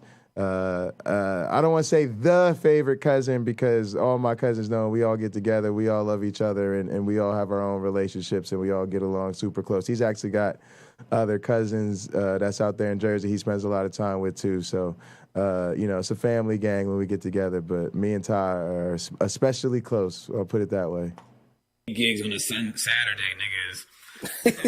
Listen, y'all, it ain't as easy as it looks. Appreciate it. Airplane mode. Let's go. It's tiring, you know, riding that whip, unloading, uploading all your shit, putting that, bro. That shit ain't. Yeah, No Name. Cuz just sent me the podcast, so you know it's the album release. So we got to get through this podcast, promote Cuz out here, doing this podcast. This has been a great interview, man. Real cool, some real nigga shit, real classy though. I love it. It seemed easy, but it ain't easy, man. Hey, look, man, I've been on tour with the DJ. I'm like, yo, listen, you need to start working out, man. This is a heavy job. We got a lot of shit to load, man. Facts, man. Putting up them. I mean, I'm a skinny nigga, man. I'm tired. I'm sweating. I get up there, bro, trying to put these big ass shits up there, man. But I wouldn't trade it for the world, bro. Like, you know, like I'm. You talking about installing a PA system, man? A lot of y'all go to these concert venues, man. Y'all don't realize you go to smaller venues or smaller gigs, or when you're playing a lot of these bars and clubs. A lot of times, number one, you're responsible for bringing your own system. And then other times you want to bring your own system because you don't know their gear and you know your stuff. You know how your stuff sounds in different spaces and stuff like that. Or a lot of times they don't provide an engineer or anything like that. So it's up to you and any crew you have with you. You got to load up all that stuff. And this is really great stuff, man. Talking about all the work that people don't see, man. That's why I get paid a lot. I tell people, believe it or not, people pay me more to do sound than they do to play drums, and they have to. It's a lot more involved into it. But You know, even like when I was in grad school at, you know, doing sound gigs for the choir, you know, those were paying gigs, you know. For drums, a lot of times I do favors for people in the community. They need a drummer, I'll just show up and play. But if you need a sound guy, you know, I'm not even really thinking about your concert unless it's 500, and that's like if you're a student group or something like that. Probably like 1,000 if you're really out there in the community and y'all are grown. Process, nigga. Like, I love the process, right? Like, I love the process of, I don't even care. Sometimes I might not even care about the result, but I just love, like, maybe putting everything up and, all right, what the fuck, the first song I'm gonna play? Oh, that, like, once you in it now. Yeah, I mean, and that's what I'm saying. And I'm 37 years old, and I've been a sound engineer my whole life, right? I went to Penn State and did the music tech minor, and I do studio stuff. I've been doing live and recording my whole life, so, and a gigging musician my whole life, so we get busy with that, and you know, so you gotta lend your services out there. I tell people all the time, this is a studio. My services are for hire. Y'all see that right now? It's just because it's COVID times, so y'all are locked down with me. A lot of time we just riding out this pandemic, but when I get back out there and start dealing with crowds and people, y'all will see. If I ain't gigging that weekend, you know, we doing sound stuff, or it's gonna be a band in here rehearsing or recording and all types of shit. You in it now, I'm lost. You know, by that time, but like, damn, I get everything set up. I'm checking the, you know what I'm saying, looking at the crowd and shit. Oh, that's trying to check the vibe. You know, or they tell me, oh, it's a bachata party. We need I agree, 3 hours man. of Spanish music. You know, I like that. I like a challenge like that. So it's like, oh, I ain't done that in a little while. Let me dig in this bag and see what I got for them. And that's the process that I enjoy. And then you go out there and you have a good time. But yeah, you know, dadding is cool, man. I was just flipping back around. Dadding is cool. You know, everything is, you know. I wouldn't trade it for the world, man. Wouldn't trade it for the world, dog. Everything man. I do is for them kids, man. Everything I do, all them sacrifices, bro. Everything I do is, you know, hopefully, you know, pay off and hand this down to the kids, man. That's what we're doing it for. Most definitely, most definitely. So even speaking on just your origin, the music, and this and that, would you say your music has changed over time to the sound of it, or would you say it just got more mature? A little bit of both. Yeah, definitely. It definitely has got more mature. I mean, I know when I first started out, we was, you know. It's gotten way more personal. That's the main evolution, is the maturation and the production, the elevation and the complexity of the music as your taste gets more sophisticated. When he started, he was just making hood shit with his friends, right? So as long as it knocked, and they was spitting fire, they ain't give a shit. You know, they was just wilding. It was just make fire, you know, get the streets what they want. And then as he's matured, it's been a lot more sophistication to the production and who he works with and track selection and getting to be more choosy about the vision of the progression of the album and the tracks and all of the sequencing, all of those things that really come with time, and then way more personal. You know, a lot of if our family really got into Tahir's record, like the older heads in our family, they would have to probably start with the OG Henny shit. Like I wouldn't even start them with La Guardia, because really being his family, like you had to start with the old shit, like the fun records. Just really start to feel him out as an artist, because y'all could jump straight into La Guardia and it's dope, but for our family, he's talking about a lot of painful shit on that record. He's talking about a lot, like losing his father, you know, losing his friends, you know, different periods of feeling alienated from people in his life, feeling like he had to do things alone. I mean, he's getting into shit in this record that would be tough for a lot of people in our family to hear if they didn't, you know, have some perspective on it. So I mean, we're gonna listen to what he say, but I don't want to sound like I'm just piggybacking off of what he say. So I'm deep in the catalog. Y'all know I done heard the fucking progression and I lived it with him. So that's what I hear. So we'll see what he say. cursing and wilding and saying anything. There you go. There And I you know when I go. first started out, we was, cursing and wilding and Saying anything. bitch this, hold that, and I'm not. Listen. Sometimes that's the only way to convey your message, but Silk the fucking shocker, bitch. Exactly. It's like it's a lot more wild. Yeah. You gotta just put the clip right there, like, you know what I'm saying? Boom, right there. Like, yeah, we was a little more wild in the beginning, bro. Yeah, he's Sal in the first video, so it's kind of crazy. Like, it's crazy. Yeah, like he's in my first video. He's in, and here we are. Years later. Years later in the cut. You can't make this kind of shit up. Big shout out to Ray Mood too. That's my dog. That's my bro in the group chat. Oh, while we doing shout outs, shout out to Bompton Burt. Shout out to Harlito. You know what I'm saying? Shout out to Too Good Smoke. Shout out to Blueprint Cafe. It's like a whole bunch of weed. Yeah, that's a lot. Them names is crazy. Hey, free the weed dealers, you heard? Shout out to Sean Hotwell, too. Just off this That's drink. what we do. And hey, look. Yo, the weed was always so deep in this crew because they always kept hustlers around and it was a two-way street, man. They put them dudes on. They brought them dudes a lot of business, a lot of money, and they promoted the shit. So there was always hustlers in the crew, man. It was deep, like... Yo, we was just smoked out all day. Like, I remember waking up in his place, man, just waking up off the mattress. We just gamed all night, listened to music, partying, passing out, waking up, smoking. Yo, Jay, let me take you to the breakfast spot, stay blunted. Grab some breakfast sandwiches, go back to the crib, just chill, and just really like, man, it's like you're never worried about shit. Like shit is just always free flowing and the vibe is always just perfect, man. Yeah, though, the content changed. Quality time, man. When I get with Tahir, it's genuinely quality time. It's no cameras. We gonna start streaming when we get together, so y'all gonna see what the vibe is like, but y'all gonna realize, man, it's not gonna matter whether there's a camera there or not. It's just like quality time with family, just chilling, just having a good time. So, bro, like, when we first started, we was reckless. You just used to just be drink. We used to drink, just drink some Hennessy, go in the booth, rap, whatever. We don't give a fuck. We don't give a shit. Not now, but even then, like, once you actually first started to really get into it, like, they people paid attention. Hold on, let me pay attention. Like, let me pay attention when I write. We gotta actually, like, hang on, not really, I won't even say that we were saying this to one another. It's just like recognizing, like, yo, hold on, like, we could really talk our shit. We can talk our shit. We need to say a little bit more of like what we really doing and what our day to day or like. Sorry, y'all, I got a lot going on. It's like 4 screens. I got to remember. That's what I'm saying. I have people in the chat and everything, and I don't have Discord alerts go off.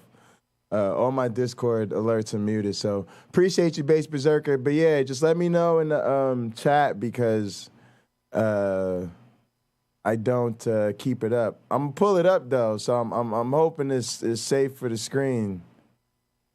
Oh man, this crazy, y'all. Wow. Yeah, this is unbelievable right here. Sweet Sin Music with the stained glass and the broken heart, man. That's crazy. The only thing I'm noticing here, Berserker, this is incredible, by the way. Thank you so much. Happy birthday. The only thing I would shift here is that this eye is covering up the crack a little bit, and it took me a minute to notice the crack. So I don't know if this whole thing shifted up a little bit would still give you enough spacing to get that there, or just something with the eye.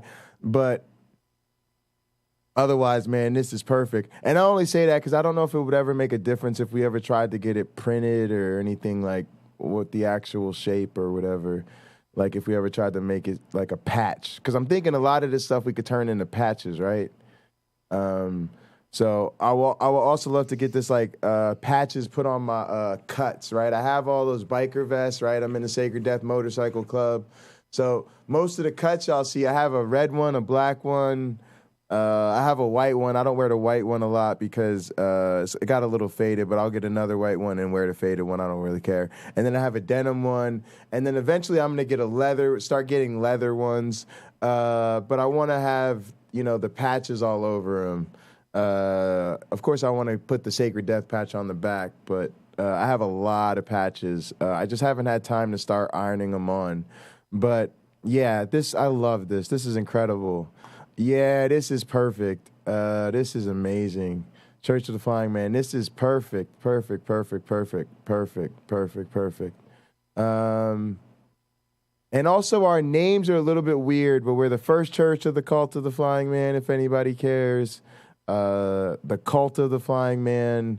And then I think Nana or somebody came up with Flying Man Ministries, which is FMM, so that's pretty convenient. But it's just supposed to be like any other sort of religion, right? Where there's like, you're some fucking fucktard religion, so the name of their religion is the Cult of the Flying Man. You're some, church or denomination within that, so we're the Church of the Flying Man, right? And then you specifically attend a church, like you go to a congregation that you attend for worship, so we are the First Church of the Cult of the Flying Man. So whatever, we don't give a shit. But Berserker said he could do those edits. Fantastic, man. I appreciate you so much, man. Look, I don't have a lot of the skills, right? One of the skills I don't really have is I'm not a visual artist. Like I don't draw or do a ton of graphics. I've made some graphics. I'm gonna show y'all some stuff. I'm gonna get into some stuff, but most of the graphic design and design work that I want to do is more for content, right? It's more like the graphics for shows I'm working on or graphics for stream projects I'm doing with some people I'm collaborating with. Stuff I've made for like the International Prize Fighting Association, which is like a UFC league. I'm halfway trying to start sometime. So I really do appreciate this stuff because it gives our content that professionalization that really helps our shit look sick. Where it's like you go to the stream and it's like we have a sick, like custom fucking, graphic, like, and it looks like, like we just like have pro graphic work, and then we have fucking Nano's, Atheist, Fever Dream, fucking edits, at the beginning, and YouTube Punk's graphic, and the Bible, and we got the sounds and the stores and Myron Bot, and then of course the Cult of the Flying Man. Everything has to be airplane mode, and y'all know that's OG Roddy's thing. I talked to him about it. I was like, yo, bro, like I'm doing this whole thing, man. I need airplane mode. Like that's the vibe, that's the aesthetic I need. Like I just and he said, cuz like just whatever you want to do. I said I want to do it like every day, all my videos. I'm gonna make music videos with it. He was like saying just whatever you want to do. He said whatever you want to do. So yeah. It's just everything is perfect. It comes together and it makes me look like $1 million, right? But I ain't really doing that much. It's just the community is really coming and surrounding me. And then of course send a shout out to my advisors. Of course, man, all my academic advisors, David Putz, Rich Lenski, Mike Travisano, and especially my teacher mentor, Rob Pennock, man. If y'all seen this promo video we did, man, I love this promo video. I love just the vibe, just the energy of it was so much fun. But one thing I want to really show y'all about this promo that we did is that, man, it's like this image quality, this camera quality, right? This our new camera. And there was just no way, there's no amount of work that I could do to make the footage look this good. And so I got the camera, I'm getting all the accessories for it. I'm gonna learn how to do photography.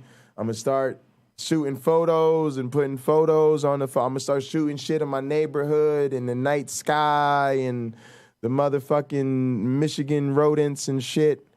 And, you know, we're going to get better at photography and videography. But shout out to Rob. Shout out to the National Institute of Health who takes care of my TREM funding. Shout out to the National Science Foundation who's brought us a ton of gear. We don't even have our audio gear set up. But, man, look at the image quality on this camera, y'all.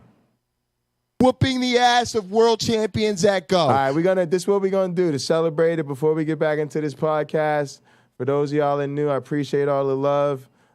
This will be my birthday treat to myself is watching this promo again. I love this promo so fucking much. But this is the next level, y'all. We pushing to 1,000 subs. We're almost at 300. We're at 270 right now. A little bit more love from fucking Derek from Myth Vision and his golden touch ass. Y'all, what's the fucking, look at the video that Derek came through, y'all. Y'all, and I didn't go front. Derek told us about the move. He was showing us the backstage. He was talking about his marriage. He was showing off his muscles. He was talking about the historicity of Jesus. But look at this shit, y'all.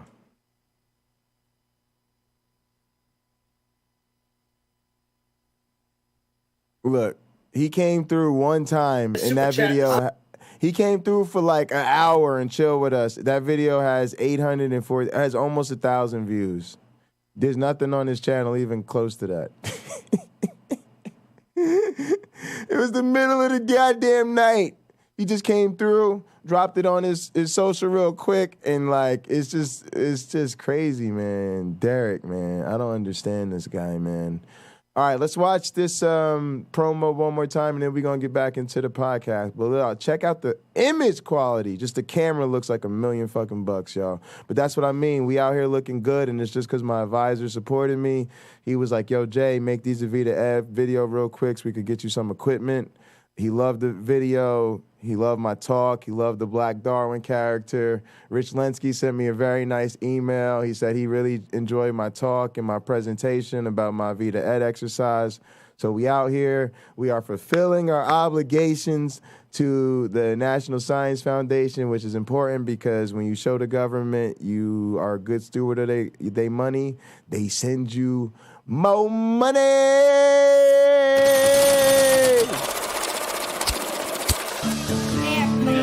We government sponsored bitch. Let's go. Is this thing on? Is that camera on? Turn that goddamn camera on. Camera on. Put that camera on me. Put that camera on me right now. Goddamn camera on me. Ken Hovind, I'm coming for you. Ken Hovind, I'm coming for you. Get unfucked up. See, I knew if I challenged you to a debate on your channel, I'm fucked up. It don't even matter. And then once I whooped your monkey ass over the internet, you would hide it. Hide it. There's no way you would release it. But I did something smarter because while your dumbass is still struggling to figure out the rules to checkers while pretending you're playing chess, me and my supercomputer evolutionary algorithm are evolving a brain that is motherfucking whooping the ass of world champions at Go. That's right. You are levels and levels and levels and levels and levels and levels and levels and levels and levels out of your motherfucking league. And see, so while clear. I earned a dual PhD PhD at the motherfucking Michigan State University after my bachelor's and master's at Penn State University. That's right, master's, Go State, biological anthropology. You're fucked. You're fucked. Then I joined the Lensky Lab at Michigan State. Dual PhD, integrative biology and ecology, evolutionary biology and behavior. You're fucked. Then I moved on to the experimental research lab of Dr. Mike Travisano up the at the motherfucking University of Minnesota. Go motherfucking Gophers. Big Ten all throughout, all up in this bitch. Three very legit universities. Go fuck yourself. You're fucked.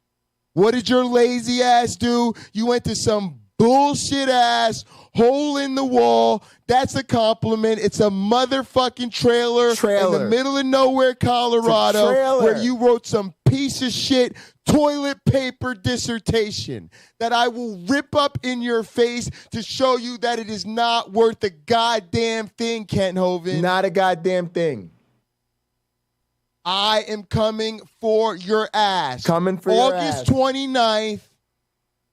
8 p.m. on motherfucking Donnie's channel. Searching for delusion, standing for lies, reasoning for evidence, hiding underneath the blanket of Christian delusion, whatever Donnie's calling his channel these days. Don't even remember. It doesn't matter. It really doesn't People matter. will find it. I hope the you champ bring will be all there. your friends, your family, your wives, your ex-wives, I'm bringing your fucking the 10 pounds of people at your gold. compound, all your motherfucking staff, because believe me, I am rolling deep with the cult of the flying man. The Most High Apostle is coming for that ass. And best believe my co-pastors will be in the building. So heavy. The ushers will be in the building. The motherfucking congregants will be gathered. The drinks will be poured. The weed will be in the goddamn air. And we will be celebrating as I roast your monkey ass. That's right. That is right. And that is how you promote a goddamn debate. That is word wrestling entertainment, folks. Fuck is wrong with y'all? All right, back. Speaking of word wrestling entertainment, let's get back. Now y'all catch the vibe. Now y'all see. See, y'all think I've been trying to tell y'all that OG Roddy is even higher than the Most High. I've been trying to tell you I'm not even the cool cousin. And I told you it was my birthday. What did I do? You know, sat around, talked about religion and science and philosophizing in the backwoods of YouTube and Jesus that, and was Jesus real or not real, and young earth creationism, right? Oh, cool, Jay, you're a faculty member at a you're trying to be you're not even a faculty member, you're a postdoc. You're a faculty member in training. Yeah, guess how many people care about that? 0. Right? Also, you're wild. You're bipolar, manic as fuck, all over the place, climbing up and down the damn furniture, dancing, tights, long, wild hair, totally uncouth. I tried to tell you. I'm gonna be this nigga's older, way uncool cousin. Way less popular cousin, right? He's like, sorry, I'm taller, 6 foot plus, light skin, handsome, rapper, entrepreneur, family man, real laid back kind of guy, nice steady government job, beautiful lady, that's how he get down. He just, smoke more than me, though. Talk cooler than me. Just laid back. I've been trying to be like this nigga. I don't know. I'm just not. I try to be cool for where I'm at. It's levels to cool. I get in airplane mode, but I can't be the airplane mode. I wish. That's why I say Pocket Locker is in airplane mode. It don't say Pocket Locker is airplane mode. This nigga, OG Roddy, is actually airplane mode. It's different. It's a different level, folks. I've been trying to tell you now. You're seeing the evidence. You're seeing the difference. Like how he is. Who would you rather kick it with? The evolutionary Bible nerd or the rapper / DJ / artist guy? The manic motherfucker or the motherfucker laid back, chilling, talking about life in the streets. The real shit. And like, that's what we came up with Zag. Like, that was like the I mean, that still is like the thing that we use in our music today. Zag. That's like Zag. We rap Zagness. We have been rapping so long that we was around when Lil B was saying swag. Right. And then there was Zag, and then we zagged it on him. Zagged it on him. We made up Zag, right? Zag. You hear it in like a lot of my records. That's what it is. It's just that's the same. Literally means like the same thing as been zagging on him for years now. At that time. Don't really have any meanings to it, but like we use it. Like if I talk to Henny or I talk to somebody from my set, like we'll be like if I I'll meet you here at 5. He'll be like, all right, Zag, like boom. Got your own language. Oh yeah, the call to personality cover, of course. That's how we get down. That's our ending piece. We gotta bring that back. We used to end all our live shows like that. But yeah, I wanted to put it back. I put it in the videos. Also, I put that in my presentations, y'all. When I start my presentations now, I do entrance music, and if I have a longer one, last one was like super short. But if it's a video, I'll put those in there too. Own lingo, own way that we talk. So like we still use it today. And we started out using we still use it today. Like I still use it, but like we was using it heavy back then, like using that's why we got March Zagness 2, March Zagness 3. Classic mixtapes, my classic mixtapes. Sound like some shit. Yeah, I'm just saying. If you ain't familiar, you should check them out. They on itsairplanemode.com. Man, just go to the site, man. Matter of fact, this whole episode, man, just put it up there. It's airplanemode.com. That's what it is. But they up there, like, that was just like our own way of, speaking and just using our own lingo. Like, I still feel like we are very much like Mozzie. You know the rapper Mozzie, right? Like one of my favorite rappers right now. I feel like we like him. Like, like you don't understand. You don't know what he's talking about sometimes, so you don't think it's good, or you don't think that is you not really relating unless you really listen to him all the time. You might miss what he really saying. He got a different language. Exactly. Like, you know what I'm saying? The way he talks, even as a fan. You like, damn, what the? Nah, I get what you're saying. And I feel like we were very much like as a duo, and even me, a lot of the music that I do, I feel like it's like that. Like, you don't really appreciate it or maybe necessarily understand it unless you like know us or like you listen from the beginning of like when we first started rapping. And then you listen to now, you're like, damn, these dudes is like... They've been on the set the whole time, yeah. You listen to what we talking about in 2012 or 13, 14, like, damn, they was just playing around. They were just starting to get shit figured out. And like, but you can hear in the mixtapes, though, like, on our SoundCloud, like, how it just, like, the progression, like, just being more in the studio, just being more focused. And then, you get to now where, like, we got, I got Ready for Takeoff. I dropped the Layover 2.0. Stacks produced the beat. COVID thoughts. Shit. One nigga told me that he said, COVID thoughts. That shit gonna blow. Like this shit gonna blow, right? I'm gonna send you the screenshot. I'm gonna send that shit to you. But yeah, like so when you listen to songs like that versus like Nice to Meet You, which is a fan favorite on SoundCloud, got like 60K, 70K plays and shit. Got a video on YouTube too. Shout to Dolo Films. Can't forget Dolo Films. Shout to Dolo Films. That's my dog. Did every video I ever did. Got me one of them Dolo Films. You feel me? I would say the best New Jersey videographer. I don't know many other ones. I mean, I know many other ones, and I got to give a big shout out to my other one, Isaiah KBS. Can't forget you, cuz he just shot my last video, his first video, and it's 10 for 10. He's a great young bull coming up in the game at Isaiah KBS and at Dolo Films if you need a video. I definitely seen Dolo Films before. I seen that name. Yeah, I never shot with him, but knew that name. Real quick though. He's part of Dead Rebel Society too, Dolo Films. Oh, so look, y'all in-house, look, man. Oh, no, I'm playing. We getting Dolo up here for sure. Yeah, y'all got Dolo. Man, I get Dolo. Y'all know how y'all be, man. The Dead Rebel Society, y'all just don't fuck with the kids, man. Come on, man. All names up here, man. All one by one, man. Yeah, we might even have to get Kush on a Zoom. But oh yeah. Yeah, you had some though. Real shit though. What's going on, man? Nah, you know what it is though. Like,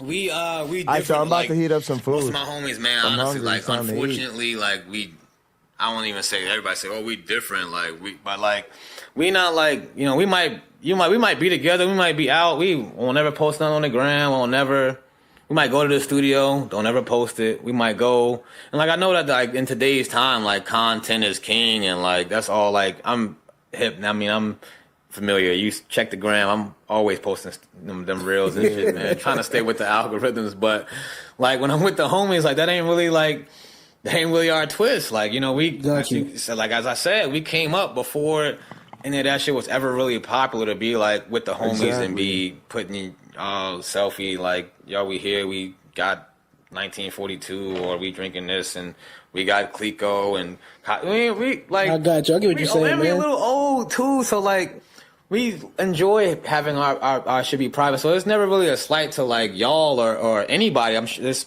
plenty of. I'm sure I'm missing plenty of people if I were to say whom, but like plenty of people probably look for where the Dead Rebels at, or where Crash Battle, or how can I get a interview with some of these and we just like we be in the cut, but we still here, we still working, like got you. The homies, Josh Banks, we just dropped his project as he just dropped the project not long ago. Check him out on the gram at Josh Banks. And then I just dropped mine after him, and then we got Crash Battle. He about to drop after me in the next couple of months. So like we always working. It's just I don't know, man. I enjoy not feeling like pressed to be having to go on social media and like feeling like I gotta like even here. I done been here with y'all a couple hours. And I ain't fucking whip out the phone once to take a video, and it's just like that because it's we a little older. Like you see when you see it like.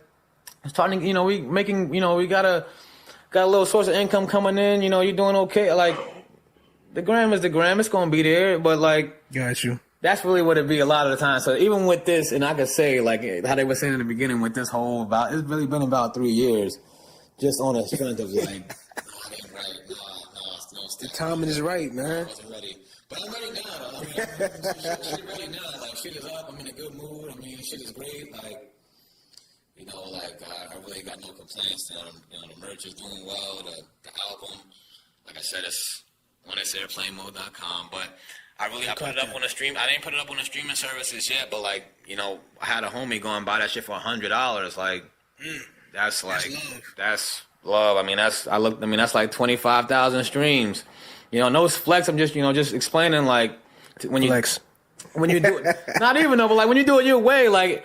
It feel man good to say something like that because it's like, damn, like I dropped 2-3 projects already and them shits ain't make me $100 yet. You know what I'm saying? Like maybe on the merch, maybe on the merch that I released with it, or maybe on like some of the side stuff that I did or the shows to go with it, but not on the actual streaming side of it, not on the actual like people who were listening to it. I didn't make no money from that.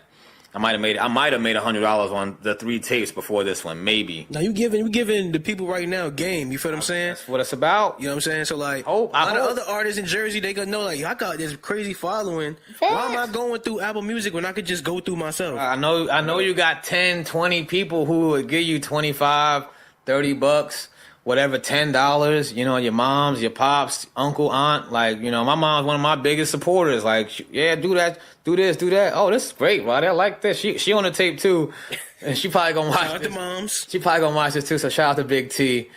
Yeah, my mom one of my big supporters on like just the whole like, yo, do it yourself. Like, yeah, do that. That's a good idea. Just do it by yourself. Like they gonna listen to it when they. My mom always said when I was a kid, like, the kids gonna always be outside. Like, and that's kind of how like the same method I apply with this. Like, yo, they gonna always be outside, but like. Do what you gotta do in the house first. And like me putting it in the crib and putting it on my site, that's me being in the house and doing it organically, and it's paid off. I got people who I really don't know directly who purchased it, and my man supported for $100. Shout out to you, my boy, you already know. And then like people who bought it that I don't know, it kind of tripped me out even more because it's like, damn, like had I never put it on to those streaming, if I put it on to the streaming services from the rip, I would have never made that bread. I would have never got the money that I got to pay my phone bill or whatever the fuck I wanted to pay. You know what I'm saying? Go out and get a little bottle of Casamigo. You know the shit. But, yeah. Like I would have never been able to do. I would have still been able to do that, but I wouldn't. It's an extra income you wasn't expecting. Income that I was never gonna get had I put it onto the streaming services. I would have never seen that money You just gave me some game, man. You feel what I'm saying? I feel that heavy. Now I'm like, Yeah, man. well, damn, why the fuck would I want to drop on this? I could just put it through, you know what I'm saying? You got 10 people that's gonna buy. Yo, it's you could. I mean, shout out to my nigga Brain Orchestra. I don't know if you're familiar. I gotta get him on here too. I don't mean to drop all these people. I gotta get on here, but Brain's a good one you can get from New Jersey. But like somebody, he's a person that that's a homie of mine. He's from this New Jersey street clan. Damn, that's a whole other thing to go into. But the New Jersey street clan, like Brain is a part of that, and he's done a lot of vinyl work in his time, and that's not that, like, just putting it out on his website, selling vinyl and putting it on Bandcamp and selling vinyl, and I mean, I don't want to get him in any trouble, but I know he's made X amount of dollars, X amount, you know what I'm saying, of dollars. That's listening. Yeah. From just doing that, and then he puts it on, so like Rock Marciano, like shout out to Stacks for putting me on to Rock Marcy. Like, put me on to see what you're doing right there is what I'm like, oh damn, they the people that you really fuck with doing that type of vibe. Like, yeah, I'm taking you. So like this is like this is why this is my nigga. Like this is like my brother. Like I go to his crib. It's love because he's like such a smart individual too. I'm gonna give him his flowers while I'm on here too. Thanks. This is a smart individual. Like he give me ideas that I would never have, that I would never even think to have or think to do. But this nigga, you ever thought about doing it? So if you got a friend like that, you start to be trying. That's like how you talk too. You ever? Nah. You could. You could. Yo, check that shit out. Come to the crib. Check that shit out real quick. Yo, look at this nigga right here. Look at this shit. Look at this shit right here. Yo. Screens, you like that? Oh, like, shit. Wait. Oh, okay. And he'll show me Euro Droog or show me all these like. He showed me him too. Show me all really, really are like independent. And like I'm a big Currency fan. Like niggas kill me all the time. And I say, yeah, Currency is my favorite rapper all time. Head of Jay-Z. I'm like, damn, what? Yeah, no, he is. Like for me, like that's the weight that he holds for me. But Stacks, to go back to what he's taught me is like just being independent, like just doing your own shit. Like Rock Marcy, he dropped the table, and I was fiending to try to find this shit for weeks. I couldn't find this shit. I had to go buy this shit to listen. And I'm an old, I want to say I'm an old school nigga. Old heads. Proudest moment of my hip hop life was I talked a very, very good friend of mine and talented rapper out of a major label record deal. Sometimes when something like that happens in the hood, somebody be so excited to sign that damn piece of paper with a name I should mention to shame them, but won't. But I showed him how it was about the fastest way to end up in debt he would never get out of.